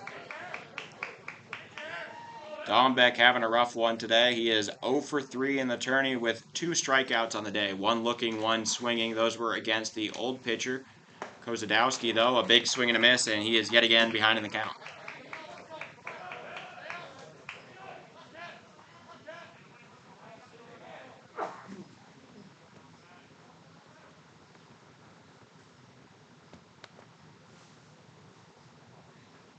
Fargo making steps towards that comeback, but 4 runs, going to be a lot. They do still have 3 more frames of offense, and they are going to have the bottom of the innings, which is an advantage in and of itself. As far as I understand, who gets home is decided on a coin toss. That's how it was in the South Dakota State Tournament, which is also, organized by Legion. American Legion Baseball, making all this possible. 0-2 to Dombeck. Fouled off of the catcher mask. Dombeck will continue to fight.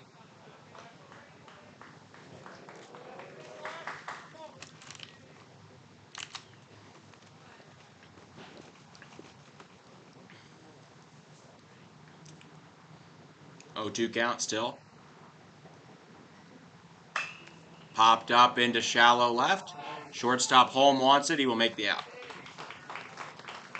So first out recorded on Evan Dombeck. And it'll bring up the 8-hole hitter and pitcher, Caleb Klinkhammer. Number 8 at the 8 is 0 for 2 in this game, but he's trying to help out his own cause. He seems overdue for something. Only 1 hit in the tourney.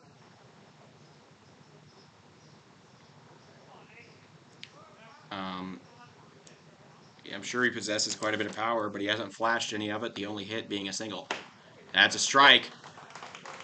A check swing in vain as that one finds its way into the upper part of the zone. Or upper part for most people, about the middle part for him. And that's a strike. It was funny to see in St. Mike's versus Harrisburg, the first baseman for Harrisburg, Carter Hoffman, comes in at a stature of 5'10". So while Klinkhammer was standing over 8 inches taller than him at first base, it was something to see. That's a swing and a miss. So a 1-2-3, 3-pitch strikeout for Manley there. That's his 2nd K of the game, and he's making quick work of the Mikes here in the top of the 5th. They need to keep this thing at. They need to keep the goalpost set at 4 runs, or else they're not going to have a chance in this one.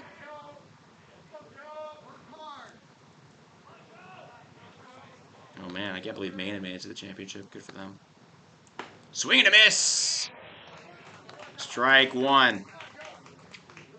I understand Gillette having a real thing. I know you guys might have played Gillette for Fargo at least.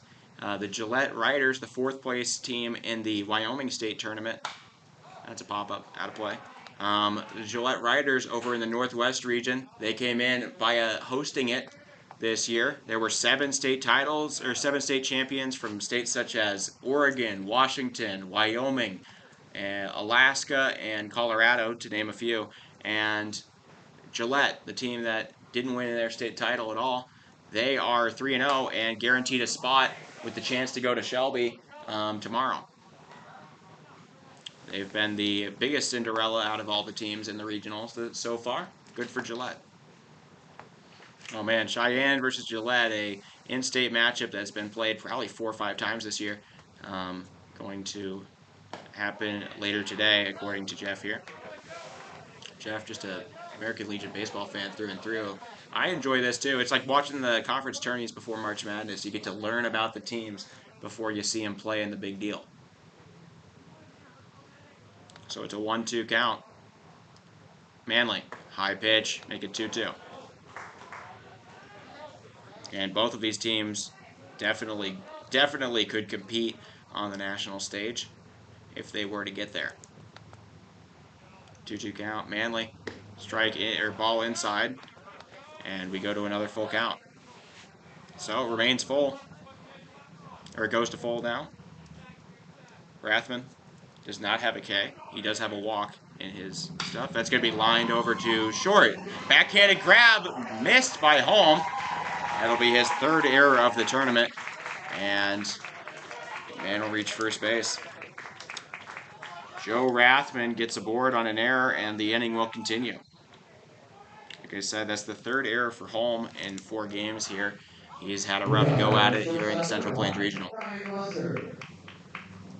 At least on the defensive end, he's come through on offense quite a few times already. Ryan Luster, the leadoff man, is 1 for 2 in this game with a double back to start off the game in the 1st. He did ground out into a he did ground out to end the 2nd inning and was taken out on a fielder's choice after an error allowed him on in the 4th. Both these teams now tied with 3 errors, quite a few more than most of these teams have put up in. Well, it's more than St. Mike had put up in any of their 3 games combined. They only had 2 errors coming into the game across all 3 of their games played. Fargo had 4, and St. Mike already eclipsed theirs. Fargo on the verge of tying their total going into the game. Throw back to first, not in time to get Rathman. Feels like Kalbrenner, some of those guys at the top of the order, overdue to come through for Fargo. Skied into right center. Center fielder, Leininger. No, in and out of the glove of Kalbrenner. They're going to go over to second. The cutoff man not going to make a throw home. And another error from this Fargo team will cost them a run. The inning should have been over 2 plays ago, but instead, St. Michael gets another one on the board after Kalbrenner, out and right, has it slip in and out of his glove. Fargo just defensively somewhat falling apart here.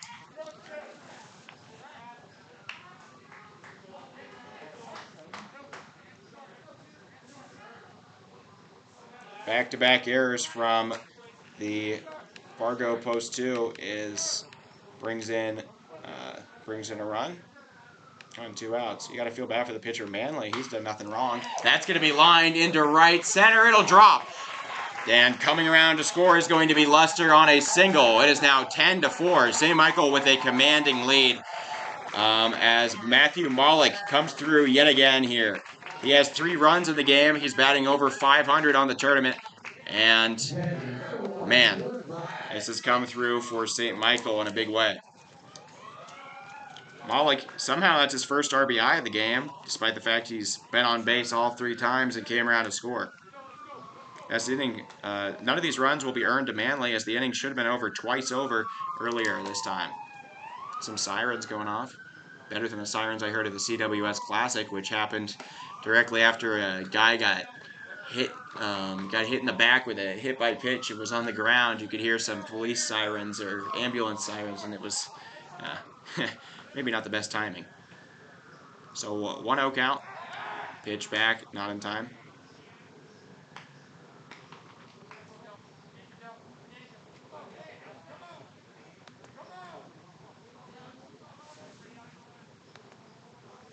One out count. Manley delivers a strike here to Dylan Glass.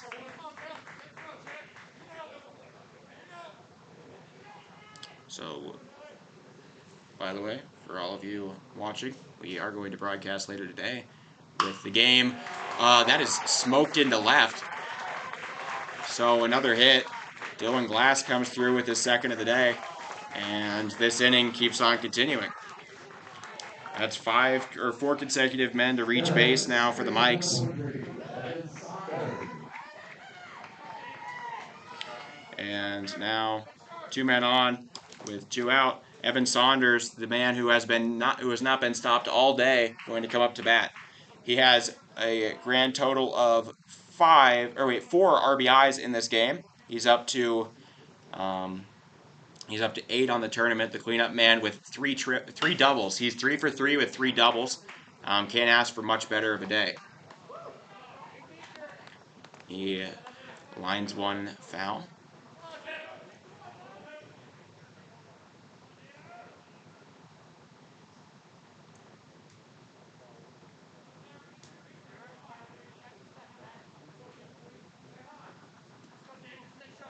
So we'll see if Manley's the man up to the challenge here to stop Saunders. He allowed that 2-run double in the last inning. High ball taken. Both of the runners for the Mikes taking a few steps in between there, feigning a stolen base.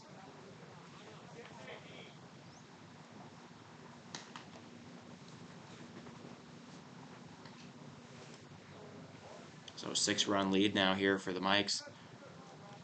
Kind of season slipping through the fingers of this team. That is driven into left. It's going to get to the wall. Could that be a third or a fourth double of the game? They'll give the stop sign to Dylan Glass. One more run will score. And that is the 4th double of the game for Evan Saunders. He is 4 for 4 with 4 doubles, 8 total bases, and that brings him up to 5 RBIs. 4 for 4 with 4 extra base hits, 5 RBIs. Evan Saunders putting up an all-time game. He's having a career game in what at the beginning of the game could have been his last one. Still could be. Looking more and more unlikely, though. So none of this inning should have been able to occur, as that final out should have been on Rathman way back at the bottom of the order. And now we go to the 5-hole. We have a new pitcher coming in. Manley will leave. Brady Manley finishes the game pitching 1 1/3 inning.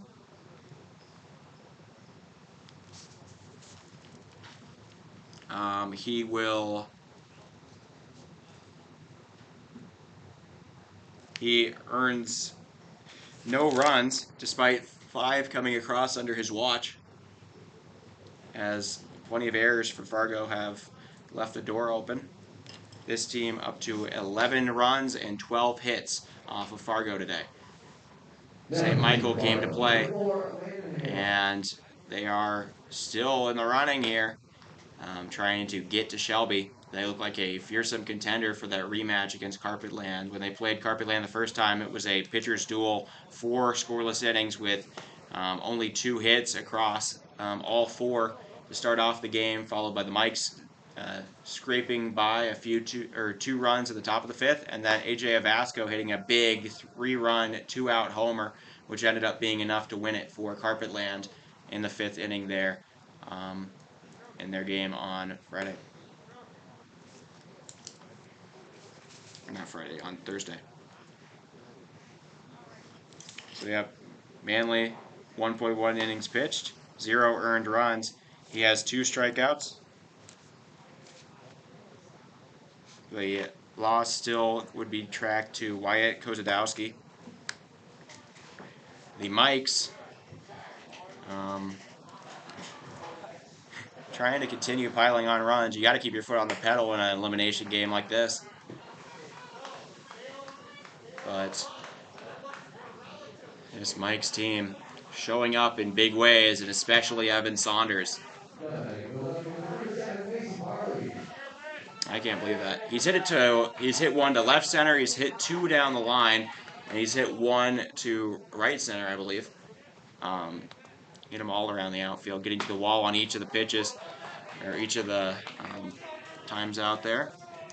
Now on the plate, or now on the mound here for Fargo. Waiting for a number to show itself. It's a righty. Number 4, that is going to be, oh, strike there. Going to be Landon Hale. He came in the later innings of the game against Carpetland yesterday, that 7-1 loss. 0-2. Popped up softly to second. It is gone. So that inning that never should have been turns into 3 runs for St. Michael after a pair of errors could leave the door open for Fargo. And it is now a 7-run lead, 11-4 here, going into the bottom of the 5th. They need the, however improbable the comeback is for Fargo, they need to do it right now. And hey, I've seen crazier. I've seen a 9-run comeback in the stadium across just 2 innings in a game between Premier West and Missoula. Granted, far lesser competition. But I have seen crazier comebacks. And with your season on the line, what a great season it has been for Fargo. The good thing about this tournament, you get to all of it bonus, as every team that gets here already has achieved a great season. The 29th state title secured by Fargo Post 2 already. They did it in flawless fashion in the state tournament. They are coming into this game at 42-7, an incredible win-loss record, and they made it here at least. They made it to the final 2 days, and we'll see. They're going to try to play one more day of summer.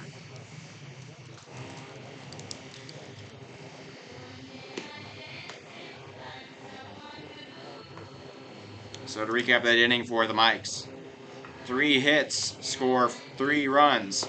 None of them are earned to the pitcher Manley or to the pitcher Hale. Then there was 2 errors, one on the right fielder Charlie Kalbrenner and one on the shortstop Connor Holm, that allowed the door to stay open and the inning to continue. And then there were 2 men left on by the pitcher Hale.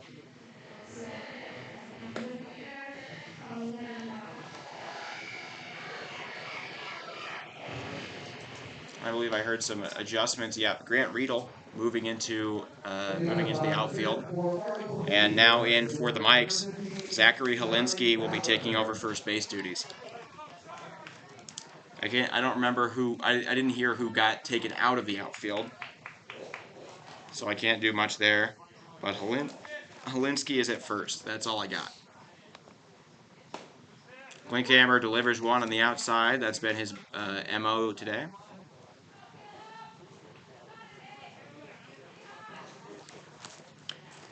Leading off this inning is big Charlie Kalbrenner. Swing and a miss. 0-2. You got to remember, you can't make up 7 runs in a single swing. It's all inches. It's all walks. It's all base runners.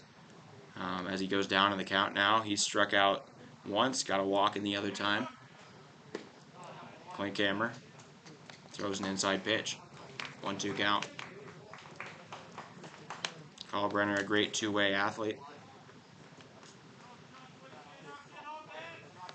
That's hit hard into right and foul.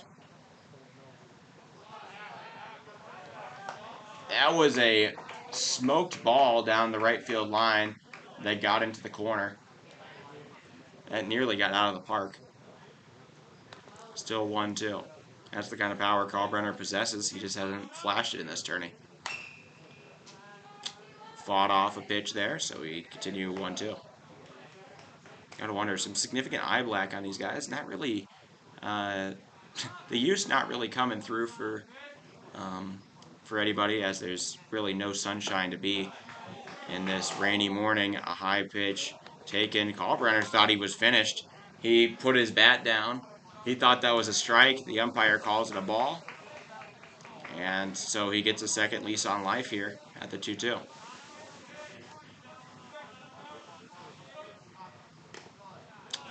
Low pitch of the knees. He works the 0-2 into a 3-2. Full count now. Kalbrenner grew a walk his last time up. He has drawn 3 so far in this tournament. Called strike at the top of the zone. Klinkhammer hits the top, and that'll be out number 1. Locating, Klinkhammer gets his 3rd strikeout of the game. His 2nd looking. Bringing up the 5-hole hitter, Jordan Leininger. Leininger had an RBI single back in the 1st, got all the way over to 3rd on an error, and had a sacrifice fly that moved a runner in the 3rd inning. 1-0 count. Klinkhammer, very high on his pitch count, especially after that last at-bat. This is probably his final inning. He came into the inning with 81 pitches. He just pitched, I believe it was 7 to Charlie Kalbrenner, maybe even 8. And now he's 2 pitches deep into this one. Lined up the middle. Shortstop gets it. Throw to first in time. Walensky covers the bag, and that'll be the 2nd out recorded. Sorry, I'm a little liberal on the lineage usage. I gotta work back to driven. So, Jackson by Swanger. Yep. Yeah, one thing to consider.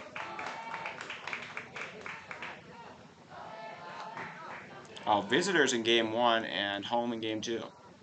Okay.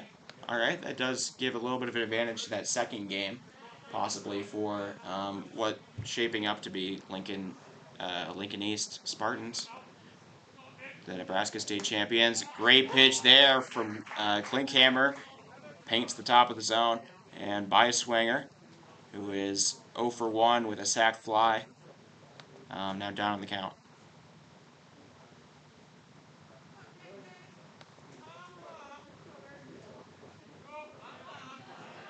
We're kind of just misting right now, which would, by virtue of humidor, keep the balls down. Grounder soft over to 2nd, and that'll be the inning. So 1-2-3 for Klinkhammer, and probably his final inning of work. He will leave the game, the pitcher of record. And we go into the top of the 6th. St. Michael with a commanding 7-run lead now. They put up 4 in the 3rd, 2 in the 4th, and 3 in the 5th. If they're trying to keep up that trend, they should score multiple in this one as well.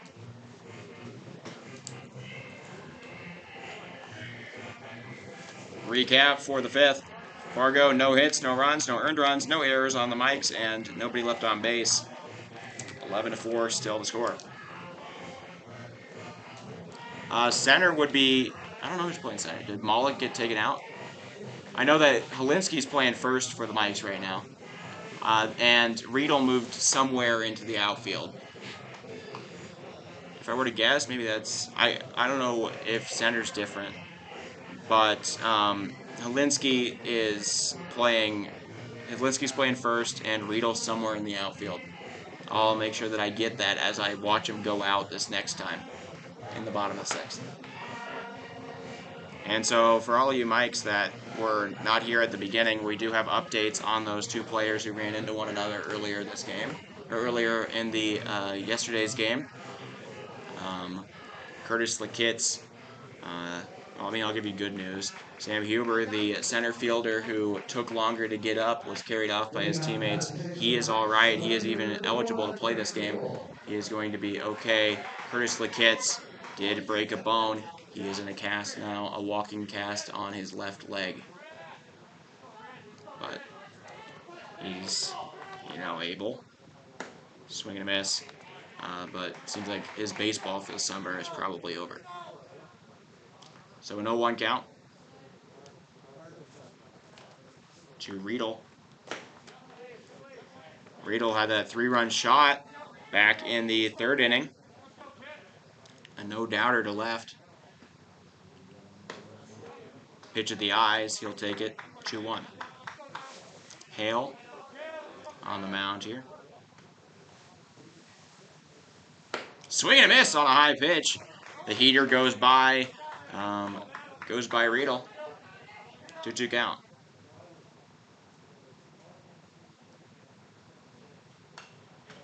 Foul ball. We will continue.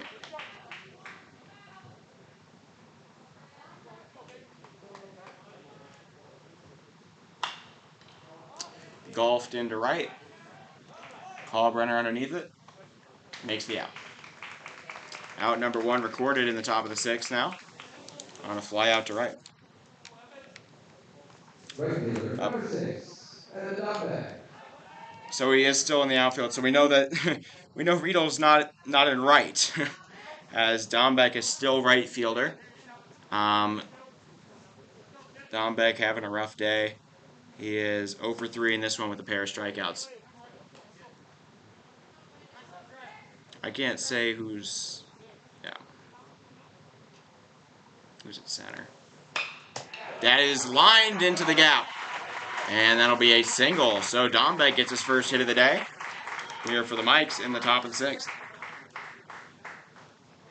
Mike's up to 13 hits now through 5 1/3. So they have 13 hits to 13 total, or wait. No, I'm wrong. 13 hits to 16 outs recorded. And a couple of walks. Caleb Klinkhammer coming into the box. He's also having a tough day with 2 strikeouts, 0 for 3. I mean, at the plate, he's doing a good job on the mound for St. Michael. Klinkhammer swings on one, driven into center. It'll drop. And another hit for St. Michael. I believe that with that, oh wait, not everybody, but let me count this one up. How many have we got? All but one of the batters in the order has gotten a hit. The only man not to get a hit is Mason Varley, who has a pair of walks and a run.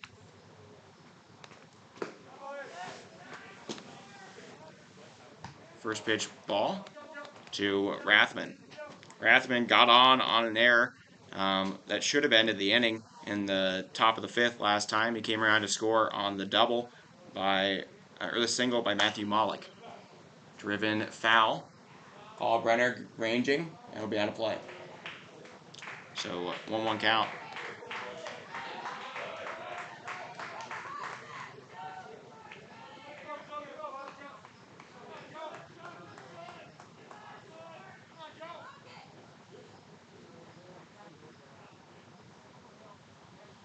One count.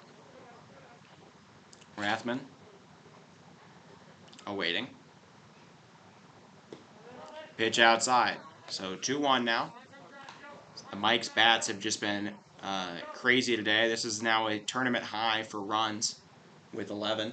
The next highest was Carpetland against the Williston Keepers, the North Dakota runner-up, in a 10-5 game they had. 2-1 count. Called strike on the outside of the plate. Hale locates the sophomore.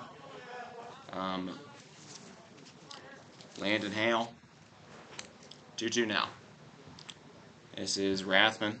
He does have a single in this game.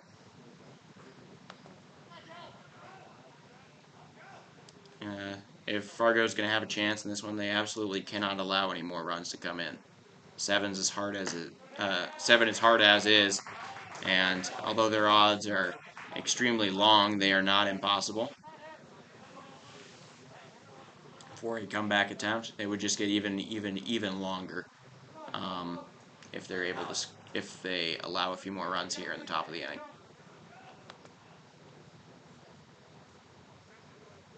Rathman awaits the full count. Hale says, I need a little more time with this. He steps off the mound. I wonder that too. Hawaii and Alaska maybe host regionals. I'm going to guess not, just because of airfare. But they have to fly in, but you know, it's cheaper for, yeah, I'm going to guess no. Outside, ball 4. Bases are loaded. Hale a little bit off on that one, and unable to draw a swing from Joseph Rathman. Bases now loaded with 1 out here in the top of the 6th. And up to bat, Ryan Luster. Luster flew out into what should have been the final out of the inning last time before it bounced in and out of Charlie Kalbrenner's glove out there in right field in the top of the 5th. He came around to score. He also had a double to start things off. Low pitch sat off on. Fargo manager going to come talk to his pitcher, Hale. They don't have anybody warming up in the bullpen at the moment. Fargo manager wearing what I would only describe as a hockey-style jersey. It does have the American Legion patch on it. It has Fargo written across the front, and it is black, but it very much resembles the kind of cloth sleeve shirts you'd see on a hockey-style day. I mean, I get it. It's hockey weather right now. Mid-60s with a ton of mist going on and some high winds. But still, yeah, very much. I mean, it's an official piece of merchandise. It's got the American Legion patch put on its corners, and it's Fargo, but it just looks a lot like it. Oh, he takes off the jersey. Did he just need that to walk to the mound? I don't know what just happened. All right. Maybe he just needed to do that. So 2-0 count. You just sneak past the guards, I guess.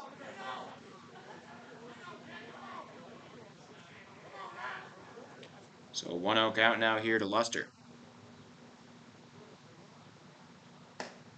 I'm pretty sure that's how that works. With all the hosts being. I don't know who did it before Rapid City, but I know it's going to Fargo. 2 different teams in Fargo the next 2 years. Fargo post 400 before, and then 308. West Fargo later. That's a pop-up into shallow right. Shortstop wants it. He will get the out. They're going to throw to the cutoff man. Everybody will stay. So out number 2 is recorded on a pop-up fly out to the second baseman, Meyer. It'll bring up Matthew Malik. Malik is, I don't know how to say it. Matthew Malik, 4 runs in this game. He has come to the plate 4 times, and he has scored on every one of them. 2 hits, 1 walk, and 2 hits, 1 hit by pitch, and reaching on a fielder's choice. He has come around to score every time he's come to the plate. It's going to be an uphill battle to make that happen this time with 2 outs, but the bases are loaded here for him. He's 2 for 3 in the game. 1-0 now. Batting over 500 on the tournament. A little bit low. 2-0.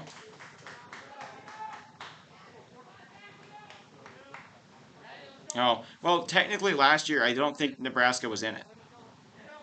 I think that Iowa was the other team. I think it was Iowa, Minnesota, and then both the Dakotas last year. That is a hard hit ball into the creek in foul territory. That one went a good 370, but also went about, 180 feet foul.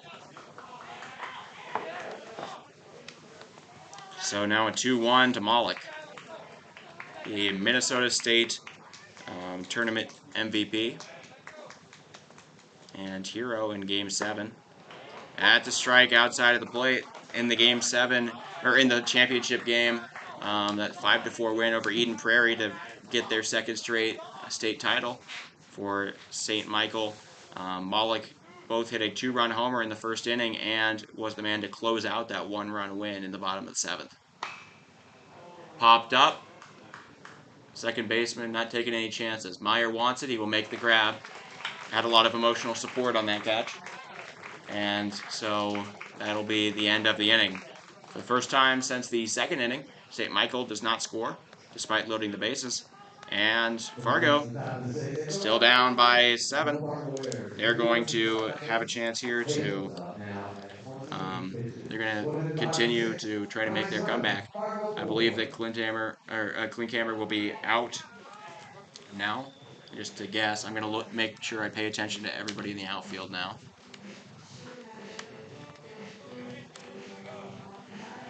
As they go out, so that I can tell you who is that center fielder.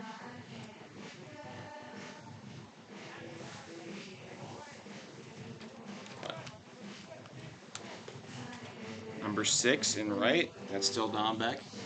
Number 2 in center, still Malik. Who's in left? I'm guessing that's Riedel. Number 5, Luster, going to short. Klinkhammer still there, Glass behind the plate. Holinsky, so Riedel's in left, I guess, and they must have subbed out Mason Varley. So I believe Varley has been removed, and in his spot at the 5-hole is going to be is Zachary Holinsky.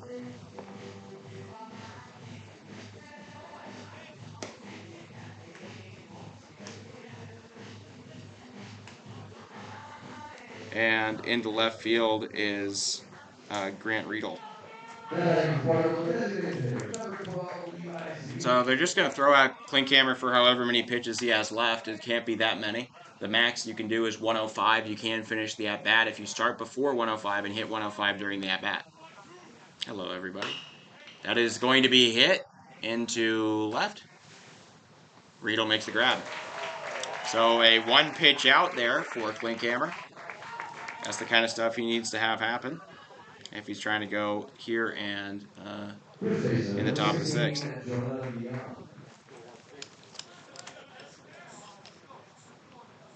Bringing up Jonah DeYoung. DeYoung reached on an error, was a victim of a double play back in the 2nd, and walked his last time up. That's a strike right down central. Yeah, Dorothy, you got to be very happy with your, very proud of your son out there. Evan Saunders, 4 for 4, 4 doubles, 5 RBIs out of the cleanup spot for St. Michael today. 1-1. And hello, Sammy. I do birthday messages for free. You could just say it and some broadcaster from South Dakota will come and, say like, happy birthday, Johnny. So there you go. Just put it in the chat. Don't even need to do commission. 3-1.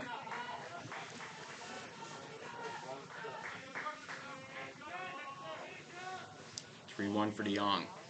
He got a walk his last time up. We'll happily take another if Klinkhammer offers. And that'll be it. So Klinkhammer, 5-pitch walk. He's got to be running right up against 105 now.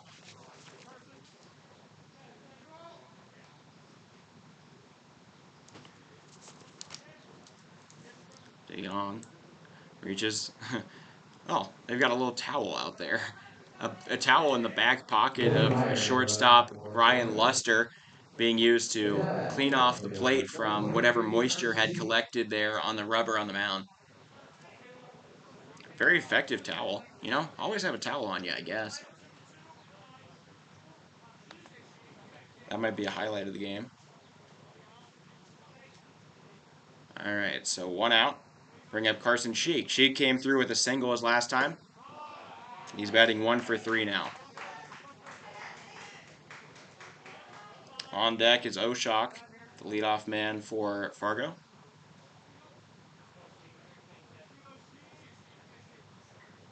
Strike! Right down Main Street. So Klinkhammer throws one down the pipe for the out. Or not the out, the strike. Oh, 1-1.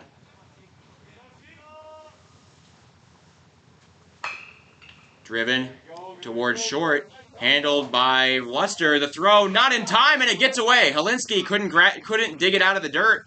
Heading over to third is DeYoung, and that'll be an infield single. An infield single for Sheik. He's now now has 2 singles in his last 2 at bats, and we've got runners in the corners here for Fargo. The comeback needs to happen now, and they're taking steps towards it. This should be the end of the game for Klinkhammer. That's why Helinski was in. Helinski was at first so that they can move Klinkhammer over to first and put Helinski in the game. So they're switcherooning, I believe. I don't see any movement from the bullpen.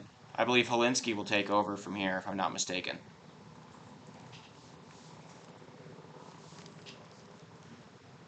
And that should be the end of the day for Klinkhammer, who was already hitting everything. Was hitting up against the max. Klinkhammer moving over to second. What's going on? Oh. No, Helinski will stay at first. Klinkhammer heading out to second base. The tallest second baseman I've ever seen in my life. Huh? You know what? That's cool. And Saunders goes to third. Now on the mound, number 24 for St. Michael. That is Joseph Rathman. Joe Rathman will take over from here.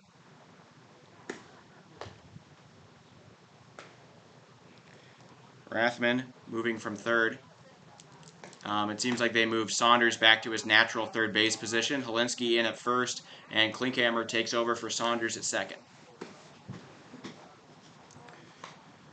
All right, so Caleb Klinkhammer's day. Here's the summary. 5.1 innings pitched with four earned. No. How many of those were actually earned? Let me check. 3 earned runs. 3 earned runs for Klinkhammer. He strikes out 3 as well. And he will be, he's currently in line for the win. Bring up Sam Oshak. Oshak, 1 for 2 today. He got a single his last time up. Oh, hey, Joe. Hello. All right.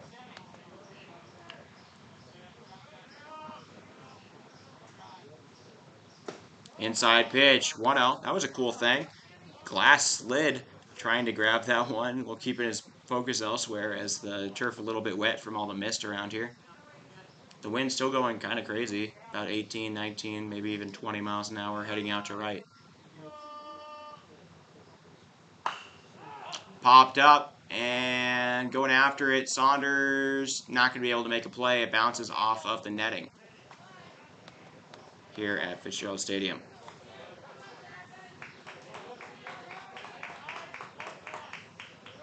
Man, they'll be the first team to go 17 times. Man, well, Brooklyn, New Jersey has been a hallmark of Legion baseball. 1-1 count. They were actually in the tournament with most of these teams at the College World Series tournament down in Omaha in the beginning of June, or the middle of June.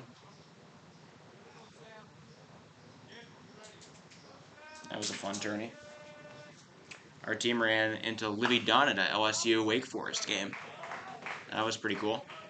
They then went on to win 18 of their next, or 17 of their next 18. Ooh, I saw a slip on the concrete, but he got the ball from a kid over there running after it. 2-2 count to Oshak. The lefty Oshak. Getting ready. Rathman says he's going to take a little more time with it. And with gestures to his catcher Glass, Rathman has something to say to him.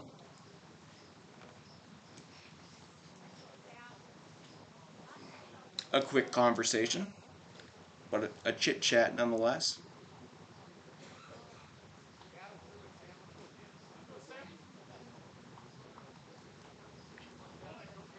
Sam Oshak, 2-2 count. Oshak, 2 walks in the tournament. Grounder, it'll stay fair. Throw to first. Just in time to get him. Glass gets the out. And 1 run comes across for Fargo. That'll make it 11-5.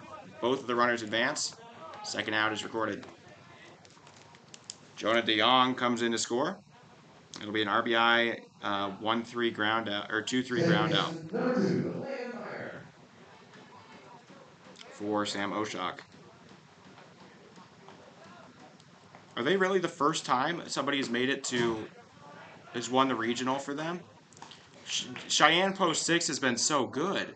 They had Brandon Nimmo. He was the #3 overall pick in the draft. How did they never make it to nationals? They have two guys right now who this team looks like it can compete at the national level. I'm shocked by the fact they haven't ever won a regional. That's in the dirt, 1-0. Wyoming, plenty of great teams throughout the years and in recent memory. Like I said, Brandon Nimmo, Cheyenne Post 6, possibly the most hyped Legion player in the last 20 years.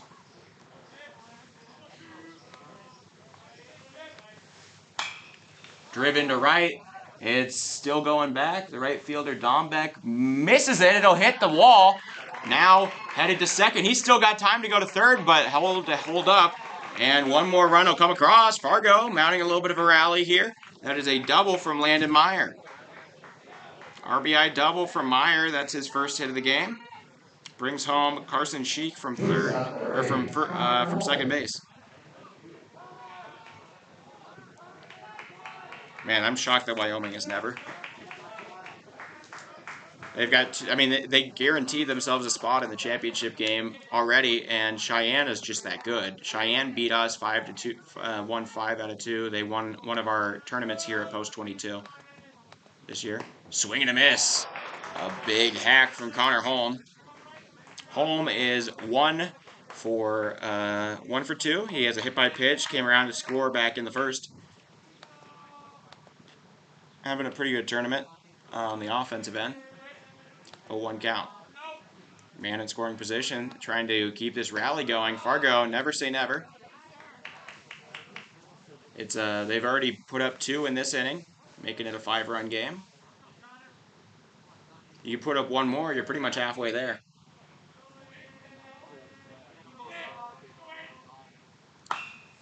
That is popped up. Shortstop Luster makes the grab. So that'll be the inning. 2 runs come across for Fargo Post 2 in the bottom of the 6th. They make this game a 5-run game, get a little bit closer, and we'll go into the final frame here. St. Michael Mikes are on top by 5 runs over Fargo Post 2 in this elimination game. Trip to the championship game of this tournament on the line.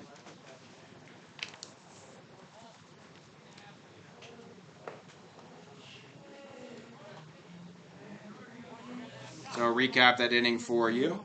Fargo Post 2, 2 hits, 2 runs. Both of them are earned to the, both of them are earned to the pitcher before Klinkhammer.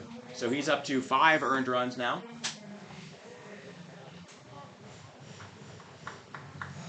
There were no errors on St. Michael, and 1 man was left on base to make it their first run since the 4th inning. I mean, that's the step you gotta take. It's a 5-run game, but you can't let St. Michael get anything back. I do see Gallbrenner has moved back to first base.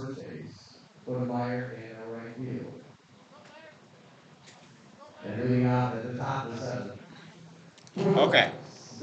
So moving in, subbing in for Fargo Post 2. The first baseman, Jonah DeYoung, has been pulled. And going into right field, Bowden Meyer, the twin brother of Landon Meyer. And starter of last night's game against Carpetland has moved into right, and Charlie Gallbrenner has moved back to first base.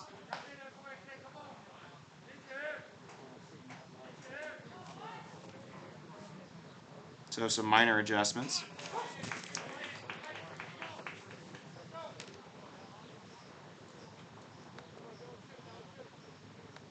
Oh, some good research there, Jeff. That is going to be hit through the gap.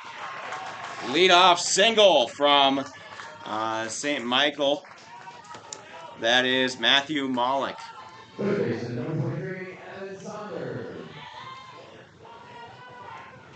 Right? No, that was Dylan Glass. Single from Dylan Glass. His 3rd single of the day. He's 3 for 3.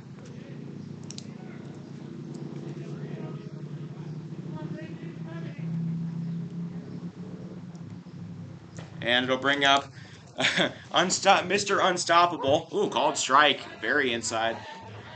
And we go to an 0-1. Hall still on the mound. Or Hale still on the mound for this Fargo's team. But Evan Saunders putting up an all-time game. He is 4 for 4 with 4 doubles and 5 RBIs. He cannot be stopped. We'll see. Hale going to be the third pitcher to try to stop him. Hasn't gone well for everybody else in front of him, but maybe it's time for the heat to cool off. That's driven high and deep into left. It is going. It is gone. 5 for 5. 5 extra base hits. 7 RBIs for Evan Saunders. This is simply unbelievable. Wow! Evan Saunders having a video game-like day out here for St. Michael in this elimination game. As soon as it came off the bat, I said, no way. It's not going to happen. Nope, he is 7 RBIs, 5 for 5, and total base-wise, he's up to 12 total bases.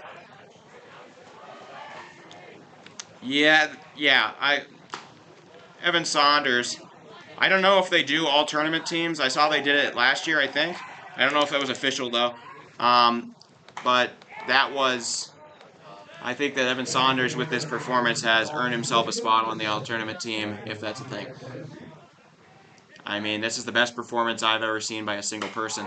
That's going to be poked into left. Holinsky gets a single. He becomes the 9th Mike to get a single, or to get on base, or to get a hit today. The 10th to get on base.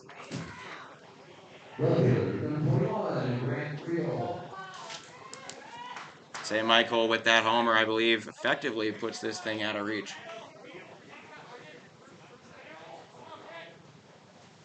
It'll bring up Grant Riedel. Riedel, the other man to get a homer in this game. He had a 3-run shot to left center earlier. Outside 1-0. Just an unbelievable performance for Evan Saunders. Every time he comes to the plate, he delivers in a big way. That's smacked and driven into deep right field. That is going to get to the wall.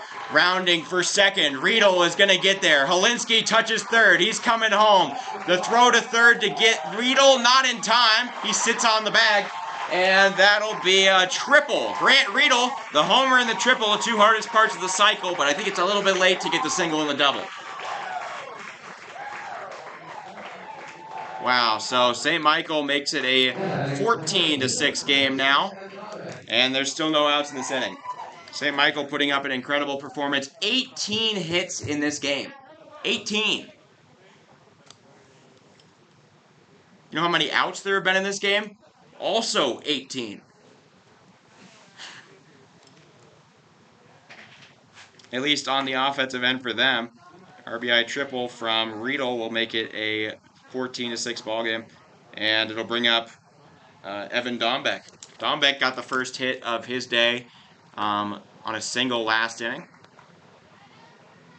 1-1 count. Hale doing the unenviable task of trying to pitch to the rest of this red-hot lineup. Driven into deep left. That one is off to the wall as well. And so trotting home is going to be Riedel from third. That's a double. So in consecutive hits, we have a homer, a single, a triple, and a double. We hit the cycle in consecutive hits here for St. Michael. That is up to 19. Now more hits than outs. St. Michael makes it 15-6. There is something to be said. Obviously, we're in the 7th inning, so there's no point. But, so there's no chance of a mercy ruling, but there is a chance to go up by 10, which is the official Legion mercy rule, but you'd have to wait till the end of the inning, you know? Anyways, this has been a incredible performance from a team that St. Michael that maxed themselves out at just 4 runs, I believe. Wait, no, they won 7-5 against Eden Prairie yesterday, but if you add up all the rest of their games combined and their total runs coming into this game, that was just 13 runs. They've had 15 today. And, well, there's no outs in this inning, so who knows when it's going to stop. Klink hammer. Now in, they're going to come talk to Hale. There is somebody in the bullpen. Hockey jersey is back on. And Hale, I feel bad for Hale. It's an unenviable task to innings eat. And especially pitching this lineup, it feels like there's no way to win against how hot this team is for the Mikes. The Minnesota State champions looking like they're about to advance to the championship game with a lot of momentum at their back. This is a statement win if they're able to pull it off.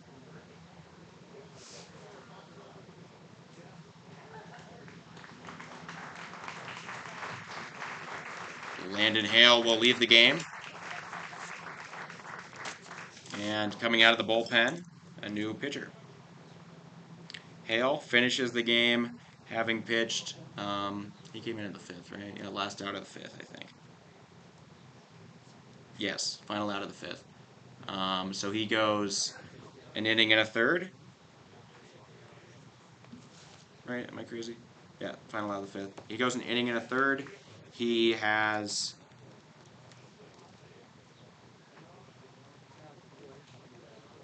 He earns, how many is that? How many this inning? 4 innings, 4 this inning, and then none in the other one. So he's up to 4 earned runs. And nobody, no Ks. Still on the hook for the loss will be the freshman Wyatt Kozadowski. Now on the mound here for the Fargo Post 2 will be Josh Beaver. Did I hear Beaver? Okay, Josh Beaver.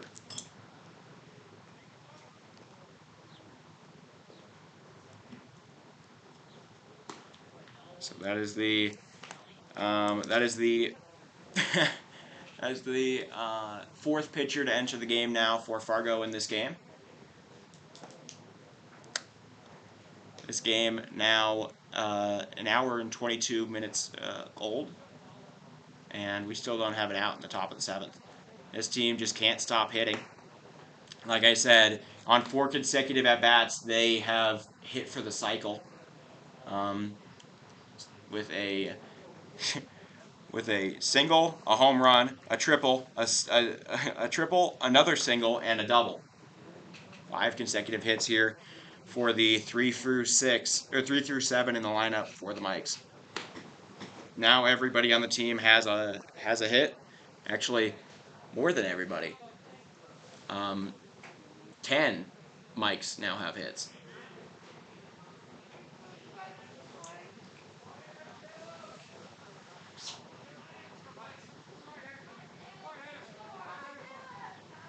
So the big righty Klinkhammer only got 1 hit in the game. It is 1-0.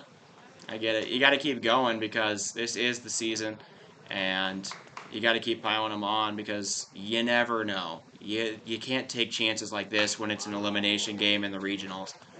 So keep on going. Keep the foot on the pedal, and you know.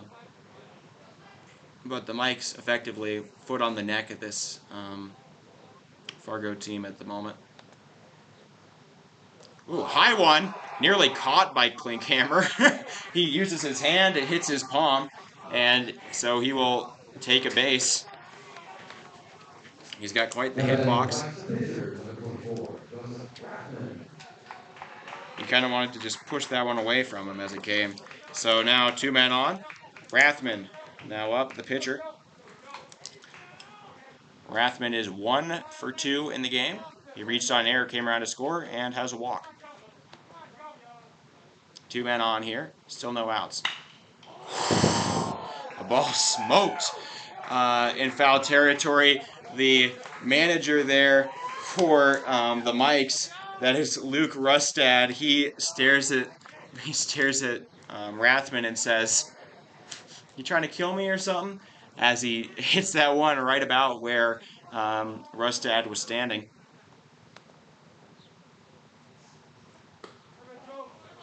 Ball. Oh, there's something weird going on. A big jump, a lot of momentum made with the legs of the new pitcher Beaver. A lot of leg momentum being made, but I'm not seeing it on the velocity end. I don't know where all that momentum is going. Like his form is a very good stretch, full effort, push out from the mound, getting closer, and that's the kind of thing that you usually see on guys who throw like high 80s, 90s. I'm only seeing like I don't know about 80 from him. I just wonder where the rest of the power is going from his motion. And the ball gets away from Oshak. Both the runners will advance. Now 2 in scoring position.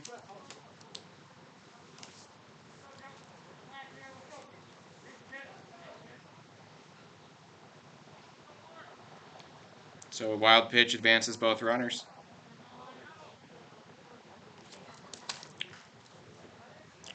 St. Michael trying to score 6 consecutive that have reached the base. Oh, that was called a strike. Or what happened? I don't know. He swung maybe. That is outside.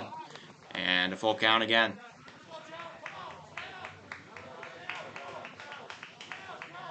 I'm sure the host back in the studio for Midcoast Sports right now a little bit peeved as as this game keeps on going for them. Swing and a miss. Strike 2. Oh, you're right. Rustad is with them. Levi Fry, the head coach.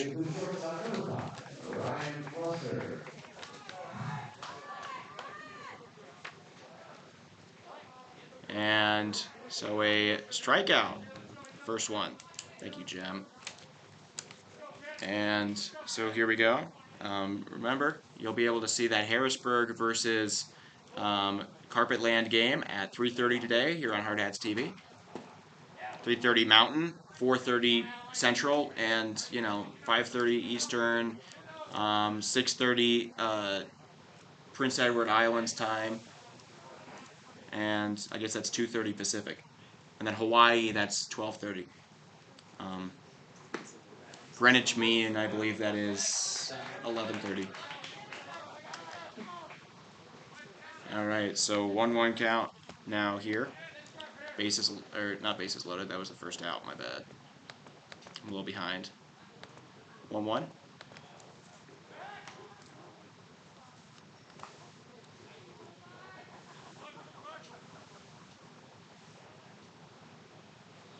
This is Luster. Luster, surprisingly, only 1 for 3. Swing and a miss. Strike 2. Game tomorrow. Here, let me pull that up. It depends which game you're talking about, because if Harrisburg wins, then there will be a game in the morning for there'll be a game in the morning to decide all of that. I don't know the... Okay, no. 11 a.m. The same time as this one. That's strike 3 called. So back-to-back Ks now for Beaver.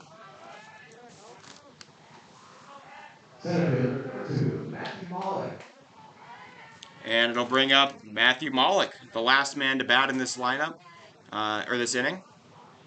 Malik 2 for 3, or 2 for 4 in this game. He flew out to end the last inning. 11 a.m. Mountain, 12 p.m. Central for the first game of the day tomorrow. And should there be a second game, it'll be played at 1:30 p.m.-ish. And obviously it could run over as we're 1:30 now. So 0-1. And watch, follow the Hard Hats or Post 22 Baseball on social medias. You'll see all the brackets update, and if you don't want to tune into the game later, it'll hurt my feelings though. So please do. So 1-1 count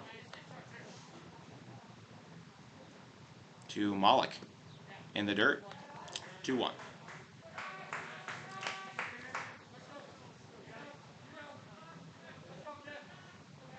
Harrisburg wins, then Harrisburg will play this team. No, Harrisburg wins, they'll play the winner of this game in the morning at 11.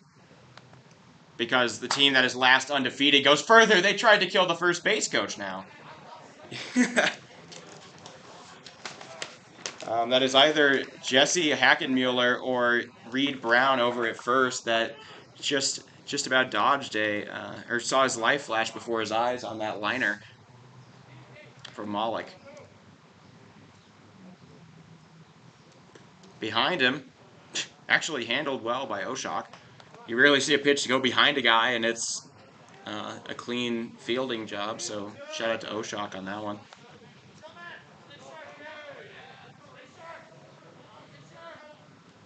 Notice some carpet landers entering the stadium now.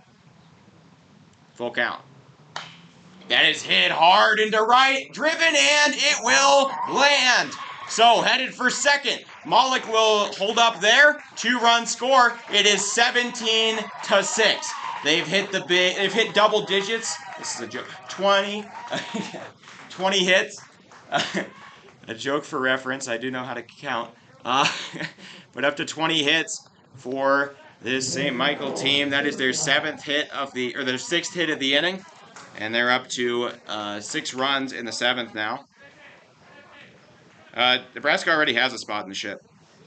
They're already there because the last team undefeated automatically gets to go, is a tiebreaker, and if there's 3 teams left. Popped up, out of play, that's to me. Yeah. Oh! Nearly bounced in our window here. That hasn't happened all year. It feels like it's an inevitability, though. Yeah, so you have to win twice. Whether you're playing Harrisburg and Carpetland or playing Carpetland twice, in order to get to Shelby, you're going to have to play 2 games tomorrow and win them both. 0-1. 1-1. This St. Michael's team definitely proved to me that it could face off with that Carpetland team. It was a very, very tight game that came down to a couple big plays in that Carpetland game, that 3-2 win for Carpetland. And I think that as long as the pitching's there still for St. Michael, I think they have a real chance to steal one and maybe even steal both from Carpetland tomorrow. So it's 2-1.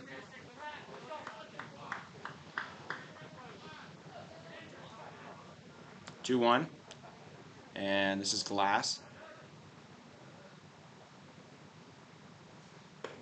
Ooh, high and inside.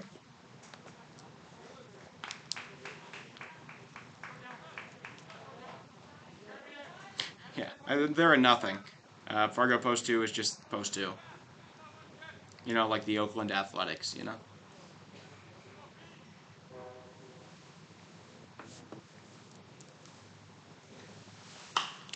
Popped up into right. The second baseman all the way out there, and pulling him to hit the deck is the new right fielder. Let me check and see who that is. Bowden Meyer. So let me check. Actually, I did get a sheet from our lovely record keeper, Evan, that was telling us the pitch amounts. But well, that is the end of the inning. St. Michael puts up 6 in the top of the 7th, and they now lead 17-6. I'll give you a recap of that inning.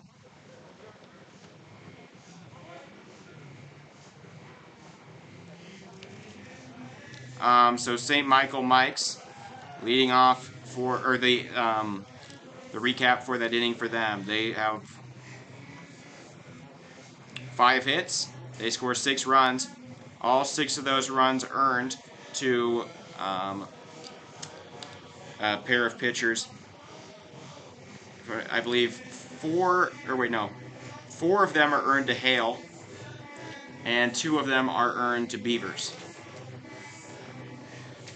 I believe that's correct.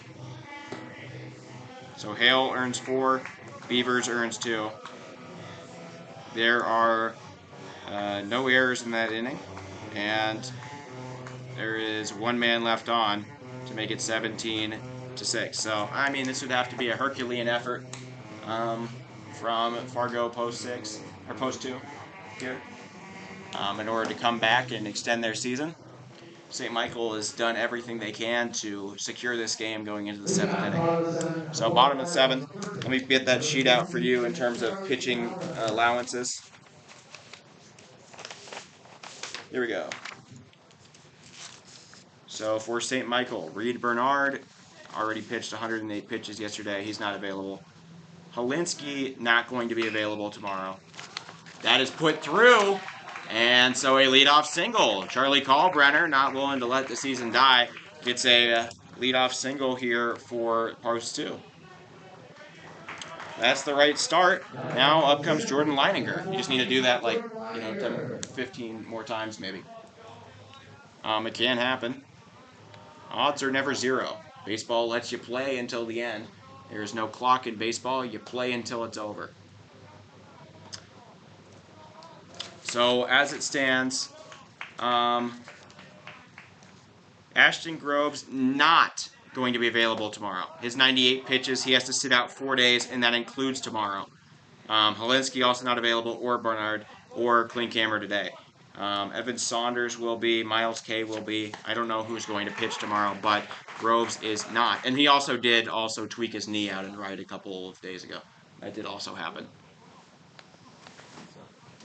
1-1 to Leininger. Called strike on the edge of the plate. All right, so Rathman up in the count, 1-2 now.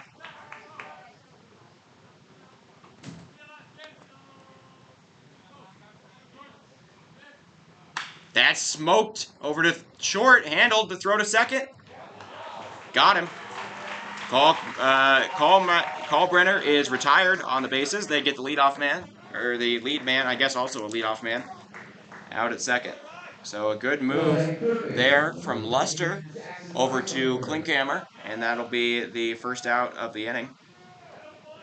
Reaching on fielder's choice is Leininger, Jordan Leininger, and it'll bring up Jackson Beiswinger. Beiswinger is 0 for 2 in this game. Did have a sac fly in the first inning.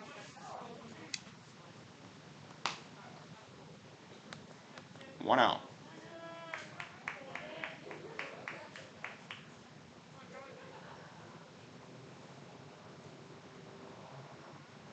One out. Hit right where the third base coach was standing. He takes a step back, relatively unfazed. 1-1 count here to Beiswinger. 2 outs left in this Fargo season if they're unable to make the comeback.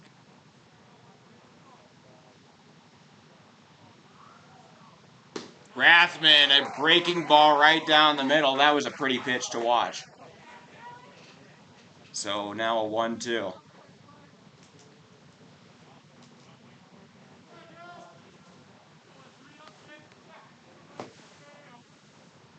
High pitch, sat off on. Thank you all for staying with us the whole game. Solid retention all throughout. Supporting your team to the very end. 2-2 count. A little bit outside. Glass tries to frame it, and not getting the ump to make the call. So now a full count to Beiswinger. Payoff pitch. A little bit low. Fargo draws a walk. That's what they're good at. And 2 men are on here for Fargo. Once again, taking good steps in the right direction to continue this season. It moves Leininger over to second, and Levi Sveet now up. You have to wonder if Sveet got spelled that way, because there wasn't, you hear stories of names getting changed to like Ellis Island, with people saying it with an accent. That's put up, and throw to second, high, not going to get anything. It goes into center, an error on the pitcher. Rathman will score a run. So what could have been a double play turns into a nothing play. Fargo scores a run. It's now 17-7. They're going to come talk to Rathman. But Leininger comes home from second. That is the 5th error for the Mikes. If their offense wasn't so good, that surely would be a death sentence. I've rarely seen a team with 5 errors win a game.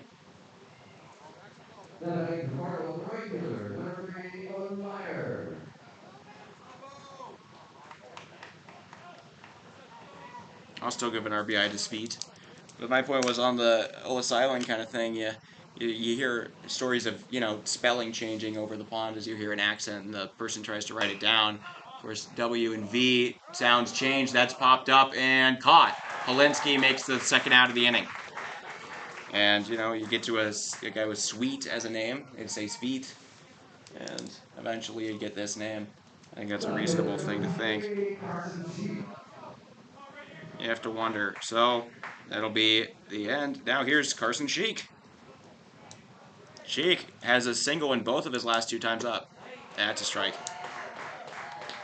So an 0-1 count now. Men on first and second here for Fargo. Down to their final out of the year. Strike right down central. We go to an 0-2 now. A bullseye thrown there. And Sheik down to his final strike of the year. He drives that one into center. It'll be handled, and that'll be the game. So the St. Michael Mikes are headed to the championship game tomorrow, or at least to a game, you know, they'll get to the final Sunday, and earn themselves a spot in the final 2 or 3 teams. And so that is going to be that. Final score here, St. Michael Mikes 17, Fargo Post 2 7. Fargo, that's the end of their year. They're going to be 42-8. A great season for them. They win their 29th state title for North Dakota. They win 2 games here in the Central Plains Regional. All in all, a very good year for them. But St. Michael going to move on, and the Mikes will play either Harrisburg or Carpet Land, with a real shot at getting to Shelby tomorrow at 11 a.m. Mountain. So that'll be it. I'll recap that inning quickly for you with Fargo, just cause they finished there with a single hit, 1 run. It was earned to the pitcher Rathman. There was 1 error on Rathman and 2 men left on to make it 7. So the losing pitcher is Wyatt Kozadowski. The winning pitcher goes to Caleb Klinkhammer. Rathman just kind of gets a hold or something, I don't know. And no save here.